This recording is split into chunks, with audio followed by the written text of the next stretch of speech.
മാൻഗൈൻ literature പുറത്തിറക്കി best selling ആയി പോയിക്കൊണ്ടിരിക്കുന്ന അദൃശ്യമുറിവുകളുടെ ഓതറായ വിഷ്ണുവിനോടൊപ്പമാണ് നമ്മളുടെ ഇന്നത്തെ പുസ്തക ചർച്ച. നമ്മൾ അദൃശ്യമുറിവുകൾ വളരെ മനോഹരമായിട്ട് ബെസ്റ്റ് സെല്ലറായി പോയിക്കൊണ്ടിരിക്കുകയാണ്. അപ്പോൾ വിഷ്ണുലാലിൻ്റെ ഇപ്പോഴത്തെ സന്തോഷം നമ്മളുമായിട്ടൊന്ന് പങ്കുവയ്ക്കുമോ? ബെസ്റ്റ് സെല്ലർ എന്നൊരു ടാഗ് അത് ഏത് ലെവലിൽ കിട്ടിയാലും, അത് ബുക്കിനായാലും വേറെ ഏത് പ്രോഡക്റ്റിന് കിട്ടിയാലും അതിൻ്റെ ഒരു എന്താ പറയുക, അതിൻ്റെ സൃഷ്ടിക്ക് ഒരു കാരണഹേതുവായ വ്യക്തി എന്നുള്ള നിലയിൽ എപ്പോഴും സന്തോഷം തന്നെയാണ്. അത് ബെസ്റ്റ് സെല്ലിംഗ് എന്നതിനേക്കാൾ ഉപരി ആൾക്കാർക്ക് ഇഷ്ടപ്പെടുന്നു എന്ന ആ ഒരു ടാഗിലേയും കിട്ടുമ്പോഴാണ് കൂടുതൽ സന്തോഷം. അപ്പം എനിക്കിപ്പം ഒരുപാട് മെസ്സേജസ് വരുന്നുണ്ട്, ആൾക്കാർക്ക് ബുക്ക് ഇഷ്ടപ്പെടുന്നുണ്ട്. സോ ബെസ്റ്റ് സെല്ലിംഗ് എന്നതിനേക്കാൾ ഉപരി ആൾക്കാർക്ക് ഇഷ്ടപ്പെടുന്നു എന്ന ഫാക്റ്റിൽ ഒരുപാട് സന്തോഷം. അദൃശ്യമുറിവുകൾ എന്ന് പറയുന്ന നോവൽ വായിക്കുമ്പോൾ അത് നമുക്ക് ആറ്റിങ്ങൽ എന്ന് പറയുന്ന ഒരു പ്രദേശത്ത് നിന്നിട്ടാണ് നോവൽ തുടങ്ങുന്നതും നോവലിൻ്റെ കഥ തുടങ്ങുന്നതും ഒക്കെ അവിടെയാണ്. അപ്പോൾ ഒരു വലിയ പറമ്പിൽ വീടിനെക്കുറിച്ചും മന്ത്രവാദത്തിൻ്റെയൊക്കെ ഇതിൽ നിലനിന്നിരുന്ന കുറച്ച് ആചാരങ്ങളെക്കുറിച്ചും ഒക്കെ പറയുന്നുണ്ടല്ലോ. അപ്പം എങ്ങനെയാണ് വിഷ്ണുവിന് ഈ കഥയിലേക്ക് വിഷ്ണു എങ്ങനെയാണ് എത്തിയത്? അപ്പോൾ ഇതിൽ ആറ്റിങ്ങൽ എന്ന് പറയുന്നൊരു പ്രദേശം മാത്രമല്ല ഉൾപ്പെട്ടിട്ടുള്ളത്. ഇടുക്കിയിലെ പുലിയൻമല എന്ന് പറയുന്നൊരു ഗ്രാമത്തിലാണ് ഈ കഥ തുടങ്ങുന്നത്. അവിടെ നിന്ന് ആറ്റിങ്ങിലേക്കും ആലപ്പുഴയിലേക്കും ഏകദേശം അതിന് ചുറ്റുപാടുമുള്ള ഒരു 100-200 കിലോമീറ്ററിന് ചുറ്റളവിലുള്ള ഈ രണ്ട് പ്രദേശങ്ങളിലേക്കാണ് ഈ കഥ വ്യാപിക്കുന്നത്. അതിന് വ്യക്തമായ കാരണമുണ്ട്. കാരണം ഞാൻ ജനിച്ചതും വളർന്നതും ആറ്റിങ്ങിലാണ്. എൻ്റെ മറ്റൊരു തറവാട് എന്ന് പറയാൻ പറ്റുന്നത് ആലപ്പുഴയാണ്. എൻ്റെ അച്ഛൻ്റെ സ്ഥലം ആലപ്പുഴയാണ്. അപ്പോൾ ഈ പ്രദേശത്ത് ആണ് ഞാൻ കൂടുതലും താമസിച്ചിട്ടുള്ളത്. ഈ പ്രദേശത്തുള്ള പ്രാദേശികമായിട്ടുള്ള കുറേ ഐതിഹ്യങ്ങൾ, പ്രാദേശികമായിട്ടുള്ള കുറേ കഥകൾ അത് കുഞ്ഞുനാൾ മുതലേ കേട്ട് പറഞ്ഞിട്ടുണ്ട്. അതായത് ഇന്നത്തെ തലമുറയെ വെച്ച് നോക്കുമ്പോൾ എനിക്ക് കിട്ടിയൊരു അഡ്വാൻറ്റേജ് എന്തെന്ന് വെച്ച് കഴിഞ്ഞാൽ, നമ്മുടെ നാട്ടിൽ പവർ കട്ട് ഉണ്ടായിരുന്നു. അതോടൊപ്പം തന്നെ എന്താ പറയുക, ഈ മൊബൈലും ഗാഡ്ജറ്റ്സും ഒന്നും ഇല്ലായിരുന്നില്ല. അപ്പം നമുക്ക് രാത്രി നമുക്ക് കിട്ടുന്ന ഏറ്റവും വലിയൊരു സന്തോഷമെന്ന് വെച്ച് കഴിഞ്ഞാൽ ഈ മുത്തശ്ശിയായാലും അമ്മയായാലും ഒക്കെ ഈ പറഞ്ഞു തരുന്ന കഥകളാണ്. പിന്നെ നമുക്ക് കുട്ടിക്കാലത്ത് കുറേ സൗഹൃദങ്ങളുണ്ടായിരുന്നു. അപ്പം നമ്മൾ വൈകിട്ട് കളിക്കാൻ പോയി കഴിഞ്ഞ് ഒരു 5 മണി 6 മണി വരെ കളിച്ചതിന് ശേഷം അവിടെ ഇരുന്നിട്ട് കുറേ നേരം സംസാരിക്കും. ഈ സംസാരത്തിലും കൂടുതലും പ്രാദേശികമായിട്ടുള്ള കുറേ കഥകൾ കടന്നു വരണം. അപ്പം ഈ കഥകൾ തന്നെയാണ് ഈ അദൃശ്യമുറിവുകളിലേക്ക് കൊണ്ടെത്തിച്ചത്. പ്രാദേശികമായിട്ട് കേട്ടറിഞ്ഞ കഥകളുടെ എൻ്റെ വ്യാഖ്യാനമാണ് അദൃശ്യമുറിവുകൾ. അതായത് അദൃശ്യമുറിവുകളുടെ കഥകളെന്ന് പറഞ്ഞാൽ വിഷ്ണുലാൽ തൻ്റെ കുഞ്ഞുനാളിൽ കേട്ടിട്ടുള്ള കഥകളെ വിഷ്ണു എഴുതി വെച്ചതാണെന്നാണ് എൻ്റെ പെർസ്പെക്റ്റീവാണ്. അപ്പം ഞാൻ കേട്ട കഥകളുണ്ട്. ആ കഥകളിൽ ഒരുപാട് ഫാൻറ്റസിക്കലായിട്ടുള്ള കഥകളുണ്ട്. അപ്പോൾ അതിനൊരു ശാസ്ത്രീയ വശം ഉണ്ടാവാം. അതോടൊപ്പം തന്നെ ഈ കഥകൾ ചുമ്മാ നമ്മളിപ്പോൾ ഈ കേട്ട് പഴകിയ കഥകൾ വെറുതെ നമ്മൾ പറഞ്ഞു കഴിഞ്ഞാൽ ആൾക്കാരിലേക്ക് എത്തത്തില്ല. അതിനെ വളരെ രസകരമായിട്ട് നമ്മളൊരു കോമൺ ത്രെഡ് കൊണ്ട് കണക്ട് ചെയ്യണം. അപ്പോൾ അങ്ങനെ കണക്ട് ചെയ്യാൻ പറ്റിയെന്നാണ് ഞാൻ വിശ്വസിക്കുന്നത്. അപ്പോൾ നമ്മൾ കേട്ടിട്ടുള്ള ഇപ്പം നമ്മുടെ ആറ്റിങ്ങൽ മേഖലയിൽ നമുക്ക് വളരെ പ്രസിദ്ധമായിട്ടുള്ള ഒരു അമ്പലമാണ് ഇന്തളേപ്പൻ ക്ഷേത്രം. അപ്പോൾ ആ ക്ഷേത്രത്തിൽ ഞാൻ ഒരുപാട് പേരോട് സംസാരിച്ചു. അവർക്ക് പോലും അതിൻ്റെ വ്യക്തമായിട്ടുള്ളൊരു ഐതിഹ്യം അറിയില്ല. അപ്പോൾ അങ്ങനെ വന്നപ്പോൾ ഒരുപാട് റിസർച്ച് ആ ഒരു സംഭവത്തിൽ നടത്തിയപ്പോൾ അറിഞ്ഞാൽ ഭയങ്കര രസകരമായിട്ട് വന്ന കുറേ കഥകൾ മനസ്സിലായി. അപ്പോൾ ആ കഥകളിൽ പിന്നെ ഓഫ് കോഴ്സ് എൻ്റെ കുറച്ച് ഫിക്ഷനും കൂടെ ചേർത്ത് ആ കഥയൊന്ന് പൊലിപ്പിച്ചെടുക്കുക, അതിനെ നല്ലൊരു ത്രെഡിൽ കൊണ്ടുപോയി കെട്ടുക. അതെന്ന് പറഞ്ഞാൽ വെറും കഥകളല്ലെന്ന് നമുക്ക് വായിക്കുമ്പോൾ മനസ്സിലാവും. അദൃശ്യമുറിവുകൾ വ്യക്തമായ സസ്പെൻസ് നിലനിർത്തി പോകുന്ന ഒരു നോവൽ തന്നെയാണ്. ആദ്യം മുതൽ അവസാനം വരെ നമുക്ക് ഒരു ക്ലൂവും തരാതെ ആ കൊലപാതകത്തിൻ്റെ ചുരുളഴിക്കുകയാണ് അതിനകത്തൂടെ. ഇപ്പം ഇതിലെന്ന് പറഞ്ഞാൽ വിഷ്ണുലാൽ പറഞ്ഞതുപോലെ ഒരു കഥയെ വലുതാക്കിയതല്ല. വിഷ്ണു അതിനകത്ത് ഒരുപാട് എഫേർട്ടുകൾ എടുത്തിട്ടുണ്ട്. അതിലൊരു സയൻസിൻ്റെ സ്വാധീനമുണ്ട്. അതുപോലെ മന്ത്രവാദം, അതൊന്നും ഒരാൾക്ക് പെട്ടെന്ന് ചുമ്മാ അത് എവിടെയെങ്കിലും കേട്ട ഒരു കഥയിൽ വെച്ചിട്ട് എഴുതാൻ പറ്റില്ല. വ്യക്തമായി അതിൽ നല്ല എഫേർട്ടും ഹോംവർക്കും വിഷ്ണു ചെയ്തിട്ടുണ്ടെന്നാണ് വായിച്ചതിൽ നിന്ന് എനിക്ക് മനസ്സിലായത്. അപ്പോൾ എത്ര നാളുകൊണ്ട് എങ്ങനെയാണ് വിഷ്ണു എന്തൊക്കെ ചെയ്തിട്ടുണ്ട് അദൃശ്യമുറിവുകൾ ഇത്ര മനോഹരമാക്കാൻ? അല്ല, അദൃശ്യമുറിവുകൾ അദൃശ്യമുറിവുകൾ എന്ന് പറയുമ്പോഴത്തേക്ക് അത് ഈ പുരാണം ഐതിഹ്യം ഇത് മാത്രമല്ല. അദൃശ്യമുറിവുകൾ എന്ന് പറയുന്നത് നമ്മൾ ലേബൽ ചെയ്യുന്നതും മാർക്കറ്റ് ചെയ്യുന്നതും അദൃശ്യമുറിവുകൾ ഒരു ക്രൈം ഫിക്ഷനാണ്. അതിലൊരു എന്താ പറയുക, ഒരു ക്രൈം നടക്കുന്നുണ്ട്. ആ ക്രൈമിനെ അന്വേഷിച്ച് 2 പോലീസുകാർ നടത്തുന്ന ഒരു അന്വേഷണം തന്നെയാണ് ഈ കഥ. ആ അന്വേഷണത്തിലേക്ക് ഈ വരുന്ന ഐതിഹ്യങ്ങളും പുരാണങ്ങളും മറ്റുമൊക്കെ വന്ന് ചേർക്കപ്പെടുന്നതാണ്. അപ്പോൾ അതിന് വ്യക്തമായൊരു രാഷ്ട്രീയം കൂടെ ഉണ്ട്. അപ്പം നമ്മൾ നവോത്ഥാന മൂല്യങ്ങൾ സംരക്ഷിക്കുന്ന ഒരവസ്ഥയിൽ നിൽക്കുന്ന സമയത്ത് ഈ നവോത്ഥാനങ്ങൾ എന്ന് പറഞ്ഞ് നമ്മൾ എഴുതി തള്ളുന്ന കുറച്ച് കാര്യങ്ങളുണ്ട്. അവയിലേക്കൊരു അന്വേഷണം നടക്കണം. നമ്മൾ ഒരു കാര്യം വേണമെന്ന് വെക്കുമ്പോഴും വേണ്ടെന്ന് വെക്കുമ്പോഴും എന്തിന് നമുക്കത് വേണം, എന്തിന് നമുക്കത് വേണ്ട. ഇപ്പം സതി എന്ന് പറയുന്ന സംഭവം നമ്മൾ ഉപേക്ഷിച്ചു, നല്ലതാണ്, പക്ഷെ എന്തുകൊണ്ട് നമ്മളത് ഉപേക്ഷിച്ചു? അപ്പം നമ്മൾ നമ്മുടെ പാഠപുസ്തകത്തിൽ പഠിക്കുന്നതിനും അപ്പുറം അതിൽ എന്തൊക്കെ ഉണ്ടായിരുന്നു, അപ്പോൾ നമ്മൾ അതുപോലെ വേറെ എന്തൊക്കെ വേണ്ടെന്ന് വെച്ചിട്ടുണ്ട്. അപ്പോൾ അതിൽ വളരെ വ്യക്തമായിട്ട് പറയുകയാണെങ്കിൽ ഇപ്പം ആര്യൻ ഇൻവേഷൻ നടന്നു എന്നും പറയുന്നുണ്ട്, നടന്നില്ല എന്നും പറയുന്നുണ്ട്. പക്ഷേ ഒരു കാര്യം നമുക്ക് വളരെ വ്യക്തമായിട്ട് അറിയാനുള്ള സംഭവം എന്താണെന്ന് വെച്ച് കഴിഞ്ഞാൽ ഈ കറുത്ത വർഗ്ഗക്കാർ അല്ലെങ്കിൽ കീന്ന ജാതിക്കാർ എന്ന് പറയുന്ന നമ്മളെപ്പോലുള്ള ആൾക്കാർ, അതായത് ഈ സൗത്ത് ഇന്ത്യയിൽ ഏറ്റവും കൂടുതൽ അല്ലെങ്കിൽ അപ്പം കേരളം നോക്കിക്കഴിഞ്ഞാൽ കൂടുതലും ഒരു ചേര വംശജർ കൂടുതലുള്ള വ്യക്തികളാണ്. ചേര വംശജർ കൂടുതലും നമ്മൾ കേട്ടറിവാണെങ്കിൽ അത് ചാന്നാന്മാരായിരുന്നു. അത് കുറച്ചുകൂടെ ഒരു ദ്രാവിഡ കറുത്ത വർഗ്ഗക്കാർ എന്ന് പറയാൻ പറ്റുന്ന ആൾക്കാരായിരുന്നു. ഇവർ ആരാധിച്ചിരുന്ന മൂർത്തികൾ എന്തൊക്കെയായിരുന്നു? അവർ ഈ വിഷ്ണുവിനെയോ ശിവനെയോ തന്നെയാണോ ആരാധിച്ചിരുന്നത്? അല്ല എന്നാണ് എൻ്റെ പക്ഷം. അവിടെ ഒരുപാട് അല്ലാത്ത മൂർത്തികളുണ്ടായിരുന്നു. ഇപ്പം ലൈക്ക് ചോള സാമ്രാജ്യമോ അല്ലെങ്കിൽ ഈ പാണ്ഡ്യ സാമ്രാജ്യമൊക്കെ വെച്ചെങ്കിൽ കൊട്രവൈ തുടങ്ങിയ ദൈവങ്ങളുണ്ട്. പക്ഷെ നമ്മൾ കൂടുതലും പ്രാർത്ഥിച്ചിരുന്ന അല്ലെങ്കിൽ ആരാധിച്ചിരുന്നത് ഇപ്പം നാഗയക്ഷി, യക്ഷിയമ്മ, മാടൻ, മറുത, ബ്രഹ്മരക്ഷസ് ഇവരൊക്കെ ഉണ്ടായിരുന്നു. അപ്പം ഇവരൊക്കെ ഇപ്പോൾ എവിടെയാണ്? നമ്മളൊരു അമ്പലത്തിൽ ചെന്ന് കഴിഞ്ഞാൽ ഇവരൊക്കെ ഇപ്പോൾ എവിടെയാണെന്നൊന്ന് അന്വേഷിക്കുന്നത് നന്നായിരിക്കും. കാരണം എന്തെന്ന് വെച്ച് കഴിഞ്ഞാൽ ഈ ബ്രാഹ്മണിക്കൽ ഹെഗിമണിയുടെ ഒരു സ്വാധീനത്തിൻ്റെ ഭാഗമായിട്ട് നമുക്ക് വിഷ്ണു വന്നു, ശിവൻ വന്നു, ഭദ്രകാളി വന്നു. ഭദ്രകാളി കുറച്ചുകൂടെ നമുക്കൊരു ദ്രാവിഡ സംഭവം പറയാൻ പറ്റും. പക്ഷേ എന്നാലും ദേവി സ്വരൂപം വരുന്നുണ്ട്. അപ്പൊ ഇവരൊക്കെ വന്നിട്ട് എന്താ നടന്നതെന്ന് വെച്ച് കഴിഞ്ഞാൽ ഇവർക്ക് ചുറ്റും ഒരു മതിലും കെട്ടി. അമ്പലത്തിൽ ഇവരെ പ്രതിഷ്ഠിച്ച് ഇവർക്ക് ചുറ്റും ഒരു മതിൽ കെട്ടിയപ്പോൾ ഓട്ടോമാറ്റിക്കായിട്ട് കുറച്ച് ദൈവങ്ങൾ മതിലിന് വെളിയിലായി. ആ മതിലിന് പുറത്തായ ദൈവങ്ങൾ ആ ദൈവങ്ങൾ പുറത്തായപ്പോൾ ആ ദൈവങ്ങളെ ആരാധിച്ചിരുന്നവരും കീഴ്ജാതിക്കാരാവുകയോ പുറത്താവുകയോ ചെയ്തു. പക്ഷേ നവോത്ഥാന പ്രസ്ഥാനത്തിൻ്റെ ഭാഗമായിട്ട് ഈ പ്രാർത്ഥിച്ചിരുന്നവർ അകത്ത് കയറി. ദൈവങ്ങൾ ഇപ്പോഴും പുറത്താണ്. നമുക്ക് യഥാർത്ഥ നവോത്ഥാനം വരണമെങ്കിൽ നമ്മൾ ഈ ദൈവങ്ങളെയും കൂടെ അകത്ത് കയറ്റണം. മനസ്സിലായി? അപ്പം ദൈവം ഇപ്പം നമ്മൾ പറയാറുണ്ട്, ഇപ്പം ഈ അടുത്ത് ഞാൻ കേട്ടില്ല ഏറ്റവും വലിയ സംഭവമാണ്, ദൈവങ്ങൾക്ക് വേണ്ടി നിങ്ങൾ എന്തിനാണ് സംസാരിക്കുന്നത്? ദൈവങ്ങൾ അത്രയും ശക്തരാണെങ്കിൽ ദൈവങ്ങൾക്ക് വേണ്ടി ദൈവങ്ങൾ സംസാരിച്ചോളൂ. പക്ഷെ എൻ്റെ ഒരു പെർസ്പെക്റ്റീവ്, ചില സിറ്റുവേഷനിൽ നമ്മൾ ദൈവങ്ങൾക്ക് വേണ്ടി നിൽക്കണം. മനസ്സിലായില്ലേ? അപ്പോൾ അതുകൊണ്ട് നമ്മുടെ ഒരു അന്വേഷണം ഏത് രീതിയിലേക്ക് പോകണം എന്നുള്ളത് എപ്പോഴും നമ്മൾ ചരിത്രാഖ്യായിക വീണ്ടും വീണ്ടും വായിക്കുമ്പോഴാണ്. ഇപ്പം രണ്ടാം ഊഴം ചെയ്യുന്നതും അത് തന്നെയാണ്, ആത്രേയം ചെയ്യുന്നതും അത് തന്നെയാണ്. അതായത് നമ്മുടെ ചരിത്രത്തിനെ വീണ്ടും കാണാത്ത വേറൊരു വശം കാണും. അപ്പോൾ ഈ വശം കാണുമ്പോൾ ഏറ്റവും വലിയ സംഭവം എന്തെന്ന് വെച്ച് കഴിഞ്ഞാൽ അതിനെക്കുറിച്ച് ഡിസ്കഷൻസ് ഉണ്ടാവും. അപ്പോൾ ഇതിലേതാണ് സത്യം എന്നുള്ള ഒരു വിശകലനവും അന്വേഷണവും ഉണ്ടാവും. ഈ അന്വേഷണം എവിടെയോ കൊണ്ടെത്തിക്കട്ടെ, പക്ഷേ നിങ്ങൾ ആ അന്വേഷണത്തിൻ്റെ ഭാഗമായി ഇതിനെക്കുറിച്ച് വളരെ കുറച്ചെങ്കിലും മനസ്സിലാക്കും. ഇത് മനസ്സിലാക്കിയതിന് ശേഷം നിങ്ങളുടെ മൂല്യങ്ങൾ അനുസരിച്ച് നിങ്ങൾ അതിനെ എടുക്കുകയോ ത്യജിക്കുകയോ ചെയ്യുക. അത് നിങ്ങളുടെ, പക്ഷേ ഈ അന്വേഷണം അവിടെ നടക്കണം. അപ്പോൾ ഈ അന്വേഷണങ്ങൾ നടത്തുന്നതിൻ്റെ ഭാഗമായിട്ട് ഞാൻ മനസ്സിലാക്കിയൊരു സംഭവമാണ്, നമുക്ക് നഷ്ടപ്പെട്ടവയിൽ ഏറ്റവും വിലമതിക്കാനാവാത്തൊരു സംഭവം എന്ന് വെച്ചാൽ കുലദൈവങ്ങൾ എന്ന് പറയും. കുലദൈവങ്ങൾ എന്ന് പറയും. ഇപ്പോൾ ഈ കുലദൈവങ്ങൾ എന്ന് പറയുന്നത് ഇപ്പം ഒരുപാട് ആൾക്കാർ ചെയ്തിട്ടുള്ളത് എന്തെന്ന് വെച്ച് കഴിഞ്ഞാൽ അവരുടെ കുലദൈവങ്ങളെ ഈ ബ്രാഹ്മണിക്കൽ ഇൻവേഷൻ്റെ ഭാഗമായിട്ട് ഏതെങ്കിലും അമ്പലത്തിൽ കൊണ്ടുവന്ന് മെർജ് ചെയ്തിട്ടുണ്ട്, പല ദൈവങ്ങളുമായിട്ട് മെർജ് ചെയ്തിട്ടുണ്ട്. അതിൻ്റെ പിൻതലമുറക്കാർക്ക് അവർക്ക് അങ്ങനെ ഒരു കുലദൈവങ്ങൾ ഉണ്ടായിരുന്നു എന്ന് പോലും അറിയത്തില്ല. പക്ഷെ അങ്ങനെ അറിയുന്ന ഒരു കൂട്ടം ആൾക്കാരുണ്ട് എങ്കിൽ ആ കുലദൈവങ്ങളെ വീണ്ടെടുക്കാനായിട്ട് അല്ലെങ്കിൽ അവർക്ക് വീണ്ടും ആ സ്ഥാനങ്ങൾ നേടിക്കൊടുക്കാനായിട്ട് അവരെന്തൊക്കെ ചെയ്യാം, ഇതൊരു തോട്ടായിരുന്നു. അപ്പോൾ ഈ തോട്ട് വെച്ചിട്ട് എൻ്റെ പ്രാദേശികമായിട്ട് ഞാൻ മനസ്സിലാക്കിയിട്ടുള്ള കുറേ കഥകളും എല്ലാം കൂടെ വെച്ചിട്ട് ഇതിൻ്റെ ഒരു നല്ലൊരു ക്രൈം ഫിക്ഷനിലേക്ക് കൊണ്ടുവന്ന് മെർജ് ചെയ്യിക്കുക എന്നുള്ളതായിരുന്നു ഇനിഷ്യൽ തോട്ട്. അങ്ങനെയാണോ യതി, ആവൃത്തി എന്നിങ്ങനെയുള്ള ദൈവിക സങ്കല്പങ്ങളൊക്കെ അവതരിപ്പിച്ചത്? ഞാനിപ്പോൾ ഇപ്പം ആറ്റിങ്ങൽ, ആലപ്പുഴ ഈ രണ്ട് പ്രദേശങ്ങളിലുമായിട്ട് എന്താ പറയുക കലർന്ന് കിടക്കുന്നതാണ് എൻ്റെ ഒരു ജീവിതം. അപ്പം ഇതിൽ ആലപ്പുഴ എന്ന് പറയുന്ന സ്ഥലത്ത് ഞാൻ കേട്ടിട്ടുള്ള കുറേ കഥകളുണ്ട്. ഒരു പക്ഷേ ഫാൻറ്റസിയുമായി തട്ടിച്ച് നോക്കുമ്പോൾ ഫാൻറ്റസി കുറച്ച് താന്നു നിൽക്കുന്ന കുറച്ച് ഇതുണ്ട്. അതായത് ഫാൻറ്റസിക്ക് മുകളിൽ ഫാൻറ്റസിയുള്ള കുറേ കഥകളുണ്ട്.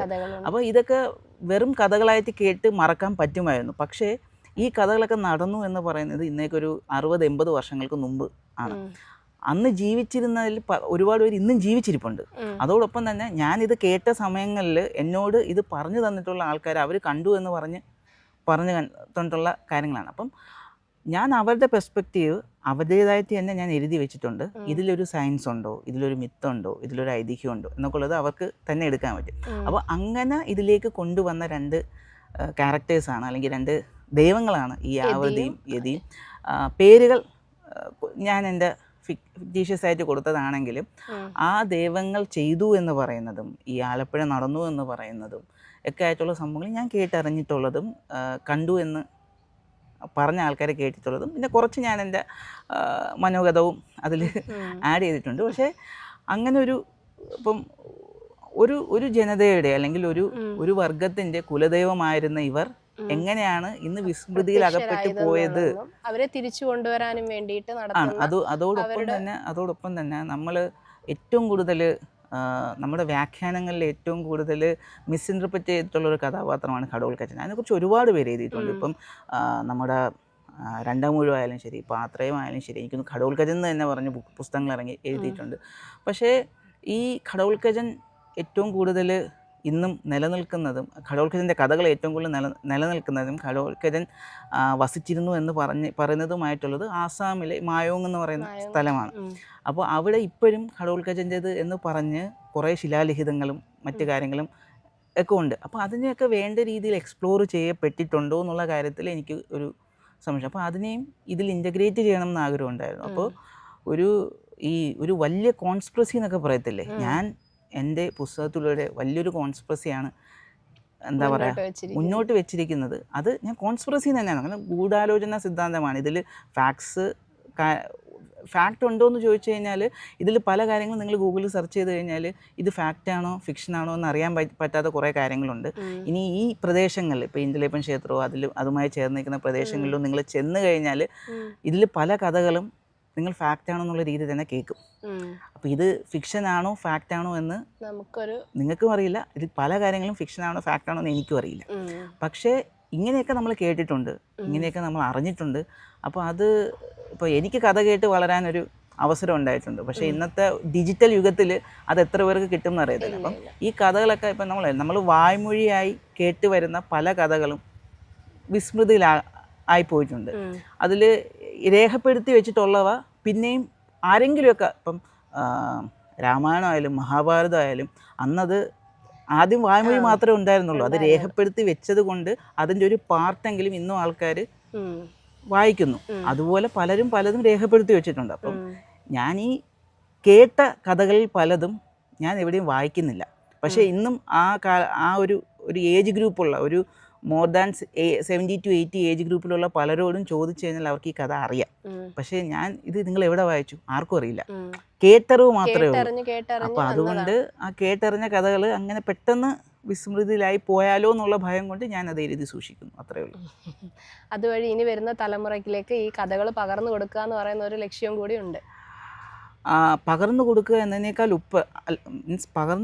എന്നതിനേക്കാൾ അപ്പുറം അതവർ അന്വേഷിക്കുക എന്ന് പറഞ്ഞൊരു ലക്ഷ്യമുണ്ട്. അതായത് ഈ കഥകളെക്കുറിച്ച് കൂടുതൽ അന്വേഷിച്ച് ഇപ്പം ഞാൻ നിങ്ങളോട് പറയാണ് ഒരു ഭയങ്കര ഫാൻറ്റസിക്കലായിട്ടൊരു മാജിക്കൽ കഥ. ഇപ്പോൾ ആലീസ് ഇൻ വണ്ടർലാൻഡിൻ്റെ കഥ ഞാൻ പറയാണ്, എന്നിട്ട് ഞാൻ പറയാണ് ഈ ആലീസ് ഇൻ വണ്ടർലാൻഡ് നടന്നത് ഇന്ന സ്ഥലത്താണ് എന്ന് പറയാണ്.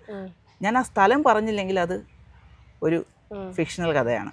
ഞാൻ സ്ഥലം പറയാൻ ഇന്ന സ്ഥലത്താണ് ആ കഥ നടന്നത്, ഇന്ന കാലയളവിലാണ് ആ കഥ നടന്നത്. ഇപ്പം നിങ്ങൾക്ക് എന്തുണ്ട്, 2 ഫാക്റ്റ് ഉണ്ട്, ഒന്ന് സ്ഥലവും ഉണ്ട്, ഒന്ന് കാലയളവും ഉണ്ട്. നിങ്ങൾക്ക് അന്വേഷിക്കാൻ ഒരു മാർഗം ഞാൻ തന്നിട്ടുണ്ട്. ഇനി നിങ്ങളുടെ നിങ്ങൾ ചെയ്യേണ്ട എത്ര മാത്രമേ ഉള്ളൂ. നിങ്ങൾക്ക് വേണമെങ്കിൽ, നിങ്ങൾക്ക് ഇത് ഇഷ്ടപ്പെട്ടിട്ടുണ്ടെങ്കിൽ, നിങ്ങൾക്ക് ഇതിലെ സത്യം അറിയണമെങ്കിൽ നിങ്ങൾക്ക് ആ സ്ഥലത്ത് പോകാം, നിങ്ങൾക്ക് അതിനെക്കുറിച്ച് അന്വേഷിക്കാം, നിങ്ങൾക്ക് അവിടെ നിന്ന് കിട്ടുന്ന സംഭവങ്ങൾ വിശകലനം ചെയ്യാം. അത് വെച്ചിട്ട് ഇത് സത്യമാണോ മിഥ്യയാണോ നിങ്ങൾക്ക് തീരുമാനിക്കാം. പക്ഷേ ഞാനിപ്പം ഒരു ആലീസ് ഇൻ വണ്ടർലാൻഡ് എന്ന് പറഞ്ഞൊരു കഥ നിങ്ങളോട് പറഞ്ഞതിന് ശേഷം ഇത് ഇന്ന സ്ഥലത്താണ് നടന്നത്, ഇന്ന കാലയളവിലാണ് നടന്നത്, ആ നടന്ന ആൾക്കാരുടെ പേര് സഹിതം ഞാൻ അതിൽ പറയുന്നുണ്ട്. ബാക്കി എന്താന്ന് വെച്ചാൽ കാരണം ഇതിൽ ഞാൻ പറയുന്ന സ്ഥലങ്ങളായാലും ശരി, ആ പറയുന്ന അമ്പലങ്ങളാണെങ്കിലും ശരി, ഇതെല്ലാം ഇപ്പോഴും ഉള്ളതാണ്. ഇതൊക്കെ ഇപ്പോഴും നിലനിൽക്കുന്ന സംഭവങ്ങളാണ്. അതായത് ഇന്തലേപ്പൻ ക്ഷേത്രം എന്ന് പറയുന്ന ആ ക്ഷേത്രം 1196 പണി കഴിപ്പിച്ച ക്ഷേത്രമാണ്. ഉം. അന്ന് വേണാട് രാജാവ് പണി കഴിപ്പിച്ച ക്ഷേത്രമാണ്. അപ്പോൾ ഇപ്പം ഏകദേശം എത്ര വർഷമായെന്ന് ഊഹിക്കാമല്ലോ. എത്ര 1000 വർഷങ്ങളിലോട് അടുക്കുന്നു. ശരിക്കും ആ ക്ഷേത്രം തീയിട്ടു എന്നൊക്കെ പറയുന്നുണ്ടല്ലോ. എല്ലാം ഉണ്ട്. ശരിക്കും ആ ക്ഷേത്രം അങ്ങനെ ക്ഷേത്രം നശിപ്പിക്കപ്പെട്ടിട്ടുണ്ടായിരുന്നോ? ഒന്നിൽ കൂടുതൽ വട്ടം അതിൽ തീയിട്ടതായിട്ടും തീ തീ അല്ലാതെ പടർന്നതായിട്ടും എല്ലാം പറയുന്നുണ്ട്. ഞമ്മളെ ഇതിൽ ഒരു ഓതറിൻ്റെതായിട്ടുള്ള കുറച്ച് കാര്യങ്ങൾ ഞാൻ കുറച്ച് സ്വാതന്ത്ര്യം ഞാൻ എടുത്തിട്ടുണ്ട്. പക്ഷേ ആ അമ്പലം തീ കത്തിയിട്ടുണ്ട്. അത് ഒരിക്കലല്ല, ഈ അടുത്തും കത്തിയിട്ടുണ്ട്. മേ ബി ലൈക്ക് ഒരു 5 വർഷത്തിനകത്ത് വീണ്ടും അത് തീ കത്തിയിട്ടുണ്ട്. അതിൽ അമ്പലക്കുളത്ത് വീണ് മരിക്കുന്നു എന്ന് പറഞ്ഞൊരു സംഭവമുണ്ട്. അത് ദേവപ്രശ്നത്തിൽ ഉള്ള സംഭവവും അതോടൊപ്പം തന്നെ ഈ അടുത്തും അവിടെ മരണങ്ങൾ നടന്നിട്ടുണ്ട്. അപ്പം ഇതിൽ കുറേ സംഭവങ്ങളെന്ന് പറയുന്നത് കേട്ടറിവും ഈ എൻ്റെ കാലഘട്ടത്തിൽ ഞാൻ കണ്ടു പരിചരിച്ച കുറച്ച് കാര്യങ്ങളും കൂടെ ഉണ്ട്. അപ്പം ഈ 1000 വർഷം പഴക്കമുള്ള ഈ അമ്പലത്തിൻ്റെ യഥാർത്ഥ ചരിത്രം രേഖപ്പെടുത്തിയിട്ടുള്ള 1-2 പുസ്തകങ്ങളുണ്ട്, ഇല്ലയെന്ന് ഞാൻ പറയുന്നില്ല. പക്ഷേ ഡീറ്റെയിലിംഗ് ഒന്നിലുമില്ല. അപ്പോൾ ഞാൻ ഈ 1-2 പുസ്തകങ്ങളിൽ നിന്നും എനിക്ക് കിട്ടിയ പല പല ഇൻഫോർമേഷൻസ് വെച്ചിട്ട് ഇതിനെ കണക്ട് ചെയ്യാൻ പറ്റുമെന്ന് നോക്കി. ഈ ഇൻഫോർമേഷൻസിനെല്ലാം കാരണം ഭയങ്കര വിഭിന്നമായിട്ടുള്ള പെർസ്പെക്റ്റീവ്സാണ് പല പുസ്തകത്തിലും ഉള്ളത്. മനസ്സിലായി. ഇപ്പം നമ്മൾ അവിടെ ചെന്ന് കഴിഞ്ഞാൽ നമ്മൾ അവിടെ കാണുന്നത് ശിവക്ഷേത്രമാണ്. ശിവനും നടയ്ക്കകത്ത് ശിവനും നടയ്ക്ക് വെളിയിൽ അയ്യപ്പനും, അതോടൊപ്പം തന്നെ ഈ പറയുന്ന മതിലിന് പുറത്ത് ഈ പറഞ്ഞ മാടനും മല്ലന്തമ്പുരാൻ വരെ കുടികൊള്ളുന്ന ഒരു അമ്പലമാണിത്. വളരെ പ്രസിദ്ധമായ വളരെ ഭംഗിയുള്ളൊരു ക്ഷേത്രമാണിത്. അപ്പോൾ ഈ ക്ഷേത്രത്തിൽ ഈ പല പുസ്തകങ്ങളായിട്ട് ഞാൻ കേട്ട കാര്യങ്ങൾ കണക്ട് ചെയ്യാൻ പറ്റുമോ എന്നൊരു ശ്രമം നടത്തി നോക്കി.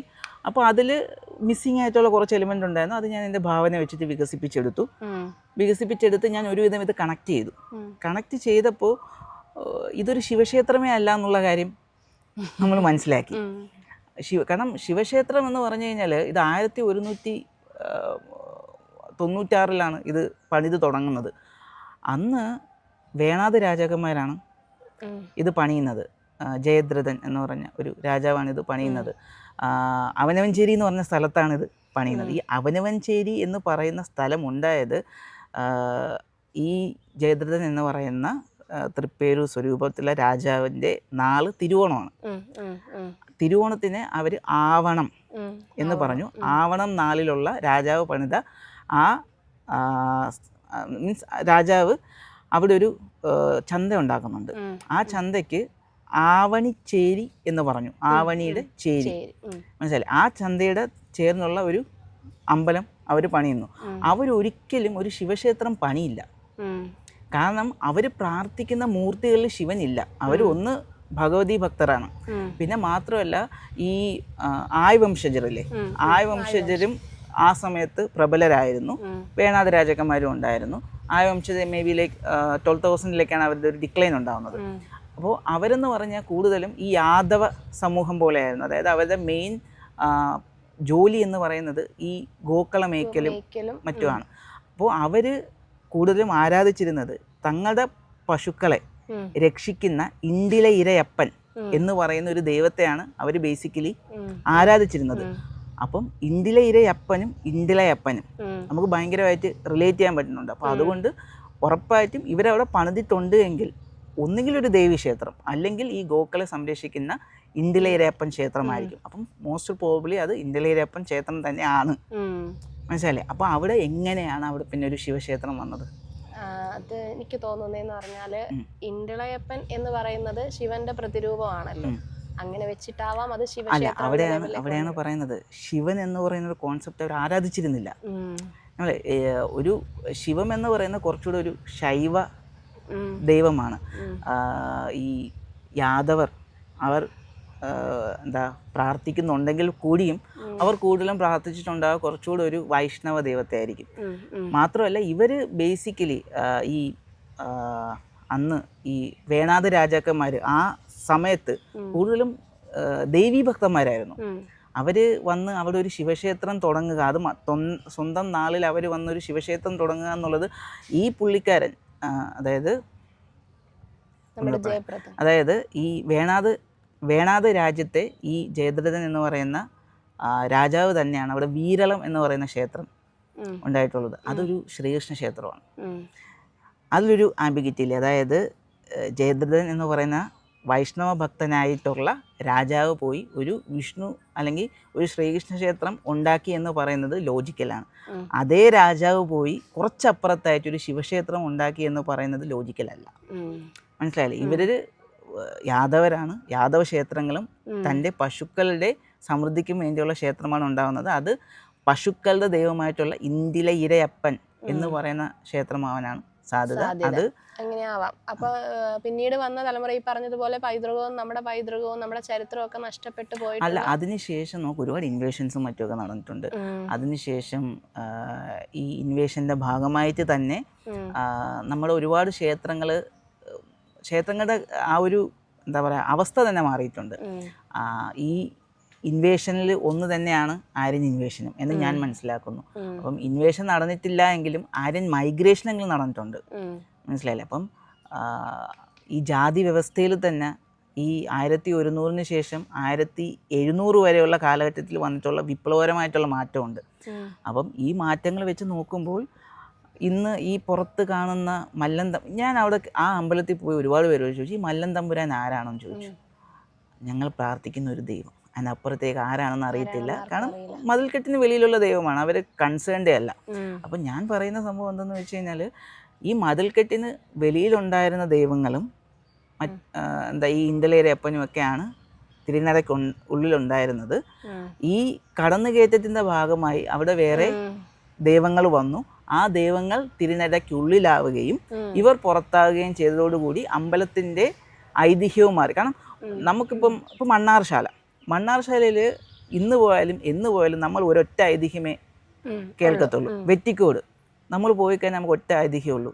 ഇപ്പോൾ ശബരിമലയിൽ നമുക്ക് പല ഐതിഹ്യങ്ങളുണ്ടെങ്കിലും വളരെ ബേസിക്കായിട്ട് നമുക്ക് ഈ പല ഐതിഹ്യങ്ങളും പറഞ്ഞ് കേൾക്കുന്നുണ്ട്. പലർക്കും പല ഐതിഹ്യങ്ങളും പറയാനുണ്ട്.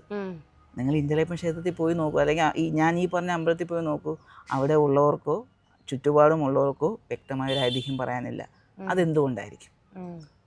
കാരണം എന്തെന്ന് വെച്ചാൽ നമുക്ക് ആ ഒരു ഇപ്പം നമ്മുടെ ഐഡൻറ്റിറ്റി എന്ന് പറയുന്നൊരു സംഭവമുണ്ട്. ആ ഐഡൻറ്റിറ്റിയിൽ നമുക്ക് വ്യക്തത ഇല്ല എങ്കിൽ ഒരിക്കലും നമുക്ക് നമ്മുടെ ഐഡൻറ്റിറ്റി പറയാൻ പറ്റില്ല. അപ്പം അത് മനസ്സിലാക്കിയിട്ട് പിന്നെ ഞാൻ ഈ പറഞ്ഞേക്കുന്നത് അതൊരു ശിവക്ഷേത്രമല്ല എന്നുള്ളത് എൻ്റെ പെർസ്പെക്റ്റീവ് അല്ല. ഇപ്പം ഞാൻ അതിനെ വളച്ചൊടിക്കുകയോ അല്ലെങ്കിൽ ഞാനത് ശിവക്ഷേത്രമാണ് എന്ന് പറയുകയോ അല്ല. പകരം ഇത് ആറ്റിങ്ങലിൻ്റെ സാംസ്കാരിക ചരിത്രം എന്ന ലിഖിതമായിട്ടുള്ള പുസ്തകത്തിൽ വ്യക്തമായി എഴുതി വെച്ചിട്ടുള്ള സംഭവമാണ് അത് ശിവക്ഷേത്രമല്ലാന്ന്. പക്ഷെ അത് ആർക്കും അറിയില്ല. അതിപ്പോൾ ശിവക്ഷേത്രവുമാണ്. ഒരുപക്ഷെ ഏറ്റവും കൂടുതൽ ഭക്തജനങ്ങൾ ഇപ്പം ഒരുപക്ഷെ ആറ്റിങ്ങലും പ്രദേശവാസികളുമായിട്ടുള്ള ഏറ്റവും കൂടുതൽ ഭക്തജനങ്ങൾ വരുന്ന വളരെ പഴക്കമുള്ള ഒരു ശിവക്ഷേത്രമാണ്. ഓക്കെ. പിന്നെ എനിക്ക് ചോദിക്കാനുള്ളതെന്ന് വെച്ചാൽ നമ്മൾ ഈ സിനിമയുടെയൊക്കെ ട്രെയിലർ നമ്മൾ കണ്ടിട്ടുണ്ട്. മിക്കവാറും സിനിമയുടെയൊക്കെ ട്രെയിലർ വരും, ഭംഗിയായിട്ട് വരും. പക്ഷേ ഒരു പുസ്തകത്തിൻ്റെ ട്രെയിലർ ഞാൻ ആദ്യമായിട്ട് കാണുന്നത് അദൃശ്യമുറിവുകളുടെയാണ്. അപ്പോൾ ആ ട്രെയിലർ എന്ന് പറഞ്ഞാൽ അത് നമ്മളെ ഭയങ്കരമായിട്ട് ഞെട്ടിക്കും. അപ്പോൾ അത് കാണുമ്പോൾ നമുക്ക് തന്നെ തോന്നും ഒരു സിനിമയായിരുന്നുവെങ്കിൽ ഇതേ എഫക്റ്റ് നമുക്ക് കിട്ടിയേനല്ലോ എന്ന്. അപ്പോൾ അങ്ങനെ സിനിമയാക്കാനും വേണ്ടിയിട്ട് അദൃശ്യമുറിവുകൾ സിനിമയാക്കാനും വേണ്ടി ആരെങ്കിലും വിഷ്ണുവിനെ സമീപിക്കുകയോ വിഷ്ണു അതിന് വേണ്ടിയിട്ട് എന്തെങ്കിലും ചെയ്യുന്നുണ്ടോ? ഭാവിയിലൊരു സിനിമ നമുക്ക് അദൃശ്യമുറിവുകളായി കിട്ടുമോ? ഞാൻ അതിലേക്ക് വരുന്നതിന് മുമ്പ് എന്തുകൊണ്ട് ആ ട്രെയിലർ ഉണ്ടാക്കി എന്നുള്ളൊരു കാര്യം പറയാം. കാരണം കാലത്തിനനുസരിച്ച് നമ്മുടെ പ്രോഡക്റ്റിൻ്റെ മാർക്കറ്റിംഗ് നമ്മൾ മാറ്റണം. ഞാൻ എഴുതുന്നത് ഒരു പുസ്തകമാണ്. പുസ്തകം വായിക്കുന്നത് എൻ്റെ ഒരു ഡിഫറെൻറ്റ് ജനറേഷൻ ആയിരുന്നു ഒരു കാലം മുമ്പ് വരെ. എന്നാൽ ഇന്ന് അങ്ങനെ ഒരു ബൈഫോഗേഷൻ ഇല്ല.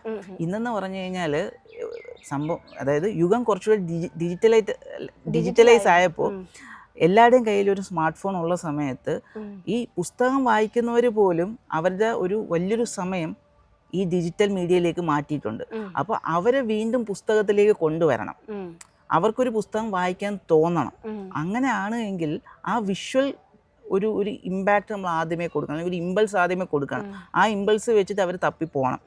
ഇത്രയും സംഭവം എൻ്റെ മനസ്സിലുണ്ടായിരുന്നു. മാത്രമല്ല ഈ പുസ്തകം നിങ്ങൾ എങ്ങനെ വായിക്കണം എന്നുള്ളൊരു ഇതുണ്ട്. ഇതൊരു നമുക്ക് പുസ്തകങ്ങൾ പല രീതിയിൽ നമ്മളെ സ്വാധീനിക്കും. അതായത് ഇപ്പം സുഭാഷ് ചന്ദ്രൻ്റെ പുസ്തകമോ അല്ലെങ്കിൽ എം മുകുന്ദൻ്റെ പുസ്തകമോ വായിക്കുമ്പോൾ അതിൽ ഭയങ്കര ഡീപ്പായിട്ടൊരു കഥ ഉണ്ടെങ്കിൽ കൂടിയും നമ്മൾ അതിൽ ഏറ്റവും കൂടുതൽ ആകർഷിക്കുന്നത് ആ എഴുതിപ്പോകുന്ന വരികളാണ്, വാക്കുകളാണ്. ഓരോ സമയത്തും അവരുപയോഗിക്കുന്ന വാക്കുകളാണ്. പക്ഷേ വേറൊരു സെറ്റ് ഓഫ് കഥകളുണ്ട്. അതിൽ നമ്മൾ ആ കഥ എഴുതിയിരിക്കുന്ന വാക്കുകളേക്കാൾ ഉപരി അവ നമുക്ക് തരുന്ന വിഷ്വൽസുകളോ അല്ലെങ്കിൽ അതിൻ്റെ ഉള്ളിൽ ആ ഒരു ക്യൂരിയോസിറ്റി എലിമെൻറ്റോ ആയിരിക്കും നമ്മൾ ആ കഥയിൽ പിടിച്ചിരുത്തുന്നത്. എൻ്റെ പുസ്തകം ആ രണ്ടാമത്തെ കാറ്റഗറിയിൽ വരുന്നതാണ്. കാരണം അതിൽ നിങ്ങൾ വളരെ ഭംഗിയുള്ള വാക്കുകൾ, ഞാൻ മലയാളം 10ാം ക്ലാസ് വരെ മാത്രം പഠിച്ചിട്ടുള്ള വ്യക്തിയാണ്. ഞാൻ ഈ മലയാളം വായിച്ചും കേട്ടുമുള്ള അറിവേ ഉള്ളൂ. അപ്പോൾ അതുകൊണ്ട് തന്നെ എൻ്റെ മലയാളത്തിൻ്റെ വൊക്കാബുലറി വളരെ എന്താ പറയുക, ശുഷ്കമാണെന്ന് വേണമെങ്കിൽ നമുക്ക് പറയാം. അപ്പോൾ അതുകൊണ്ട് എനിക്ക് ഉറപ്പുണ്ട്, എനിക്കൊരിക്കലും ഒരു നല്ല ഭംഗിയുള്ള വാക്കുകൾ ഉപയോഗിച്ച് ഒരാളെ ഇമ്പ്രസ് ചെയ്യാൻ പറ്റത്തില്ല. പക്ഷേ എനിക്ക് ഉറപ്പുള്ള സംഭവം എന്താണെന്ന് വെച്ച് കഴിഞ്ഞാൽ എനിക്ക് അവർക്ക് ഇഷ്ടപ്പെടുന്ന രീതിയിലുള്ളൊരു വിഷ്വൽ അവരെ കൊണ്ട് ഇമാജിൻ ചെയ്യിപ്പിക്കാൻ പറ്റും എന്ന്.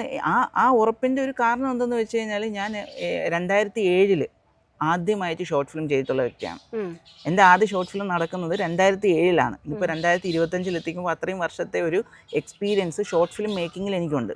അപ്പോൾ അന്ന് മുതലുള്ള ആ എക്സ്പീരിയൻസ് ആ ഒരു വിഷ്വൽ ലാംഗ്വേജിലൂടെ കമ്മ്യൂണിക്കേറ്റ് ചെയ്യുക എന്നുള്ളൊരു സംഭവം ഉണ്ടല്ലോ. അപ്പോൾ അതിൽ കുറച്ചുകൂടെ ഞാൻ കോൺഫിഡൻ്റ് ആണ്. അപ്പം ഞാൻ ആദ്യമേ കരുതി എന്തെന്ന് വെച്ച് കഴിഞ്ഞാൽ ഈ പുസ്തകം വായിക്കേണ്ടത് ഈ വിഷ്വൽ ലാംഗ്വേജ് മനസ്സിലാക്കി ഇമാജിൻ ചെയ്യാൻ പറ്റുന്ന രീതിയിലുള്ള ആൾക്കാർ ആവണം. കറക്റ്റ് അവരിലേക്ക് ഈ പുസ്തകം എത്തിയാലേ ഞാൻ ഉദ്ദേശിക്കുന്ന രീതിയിലുള്ള ഫീഡ്ബാക്ക് എനിക്ക് കിട്ടത്തുള്ളൂ. അല്ലാത്തൊരു സമൂഹത്തിലേക്കാണ് ഈ പുസ്തകം ഇറങ്ങി ചെല്ലുന്നതെങ്കിൽ ഈ പുസ്തകം വായിക്കപ്പെടില്ല. ആദ്യമേ ആ ഒരു എക്സ്പെക്റ്റേഷൻ കറക്റ്റായിട്ട് സെറ്റ് ചെയ്യണം. അതിനുവേണ്ടിയാണ് ആദ്യമേ ആ ട്രെയിലർ ഉണ്ടാക്കിയത്. ഇതിൻ്റെ കൂടെയുള്ളൊരു ദുരുദ്ദേശം എന്തെന്ന് വെച്ച് കഴിഞ്ഞാൽ നമ്മൾ ഇത്രയും നാളായിട്ട് ഷോർട്ട് ഫിലിംസ് ചെയ്യുന്നുണ്ട്, നമുക്ക് ഇഷ്ടംപോലെ ഫെസ്റ്റിവൽസിൽ നമ്മുടെ ഫിലിം എത്തിയിട്ടുണ്ട്, ഒരുപാട് അവാർഡുകൾ കിട്ടിയിട്ടുണ്ട്. ഇപ്പോൾ IDSFK ആണെങ്കിലും സയൻസ് ആണെങ്കിലും തുടങ്ങിയ മേജർ ഫെസ്റ്റിവൽസിൽ കേരളത്തിനകത്ത് നടക്കുന്നതും ഇനി കേരളത്തിന് വെളിയിൽ നടക്കുന്നതുമായിട്ടുള്ള മേജർ ഫെസ്റ്റിവൽസിലൊക്കെ എൻ്റെ ഒരുവിധപ്പെട്ട എല്ലാ ഷോർട്ട് ഫിലിംസും പോയിട്ടുണ്ട്. പക്ഷേ നമ്മളിപ്പോഴും ഒരു പ്രൊഡ്യൂസറിൻ്റെ അടുത്തോ ഒരു ആളുടെ അടുത്ത് നമ്മൾ ചെല്ലുന്ന സമയത്ത് നമ്മളോട് അവരൊരു നിങ്ങൾ ചെയ്ത വർക്കുകൾ ചോദിക്കും. നമ്മൾ ചെയ്ത വർക്കുകൾ ചോദിക്കുമ്പോഴത്തേക്ക് നമുക്ക് ഒരുപാട് അപ്രീസിയേഷൻ കിട്ടുന്നുണ്ട്. എന്നിട്ട് അവർ പറയുന്നത് വെച്ചാൽ കൊമേഴ്ഷ്യലായിട്ട് നിങ്ങൾ എന്തെങ്കിലും ചെയ്തിട്ടുണ്ടോ എന്ന് ചോദിക്കും. അപ്പോൾ നമ്മൾ ആലോചിക്കും, ഓക്കെ, ഇതിനെ തന്നെ 2 തട്ടിലാണ് ആൾക്കാർ കണക്കാക്കുന്നത്, കൊമേഴ്ഷ്യലും നോൺ കൊമേഴ്ഷ്യലും. അപ്പം ഈ കൊമേഴ്ഷ്യലായിട്ടൊരു സാധനം ചെയ്യണം എന്നൊരാഗ്രഹം ഉണ്ടായിരുന്നു. അപ്പോൾ ഇതിന് ഒരു ട്രെയിലർ എന്ന് പറഞ്ഞൊരു സംഭവത്തിലേക്ക് വന്നപ്പോൾ ഞാൻ എൻ്റെ ഒരു സുഹൃത്തും ഉണ്ടായിരുന്നു. അപ്പോൾ നമ്മൾ വിചാരിച്ചു, okay, let's make it more interesting that ഇത് കണ്ടിട്ട് ഓക്കെ ഇവർക്ക് അതിനുള്ള ഒരു സാധനങ്ങളും ഉണ്ട്, ആൾക്കാരിലേക്ക് കണക്ട് ചെയ്യാൻ പറ്റുന്നുണ്ട് എന്നൊരു തോന്നൽ അവർക്ക് ഉണ്ടാക്കിയെടുക്കാൻ പറ്റിയാലോ എന്നുള്ളത് കൊണ്ട് കുറച്ച് കൊമേഴ്ഷ്യലൈസ് ആയിട്ട് നമുക്ക് ആ ഒരു വിഷ്വൽ ലാംഗ്വേജ് എഴുതാനും അത് വിഷ്വലായിട്ട് തന്നെ ചെയ്യാനും അറിയാം എന്ന ആൾക്കാരിലേക്ക് എത്തിക്കുക എന്നൊരു സംഭവം ഉണ്ടായിരുന്നു. അത് ചെയ്തു. അപ്പം വിഷ്ണുലാലിൽ നിന്ന് നമുക്ക് ഉടനെ ഒരു സിനിമ പ്രതീക്ഷിക്കാമോ? അത് ഡയറക്ഷൻ അല്ലേ ഇഷ്ടം?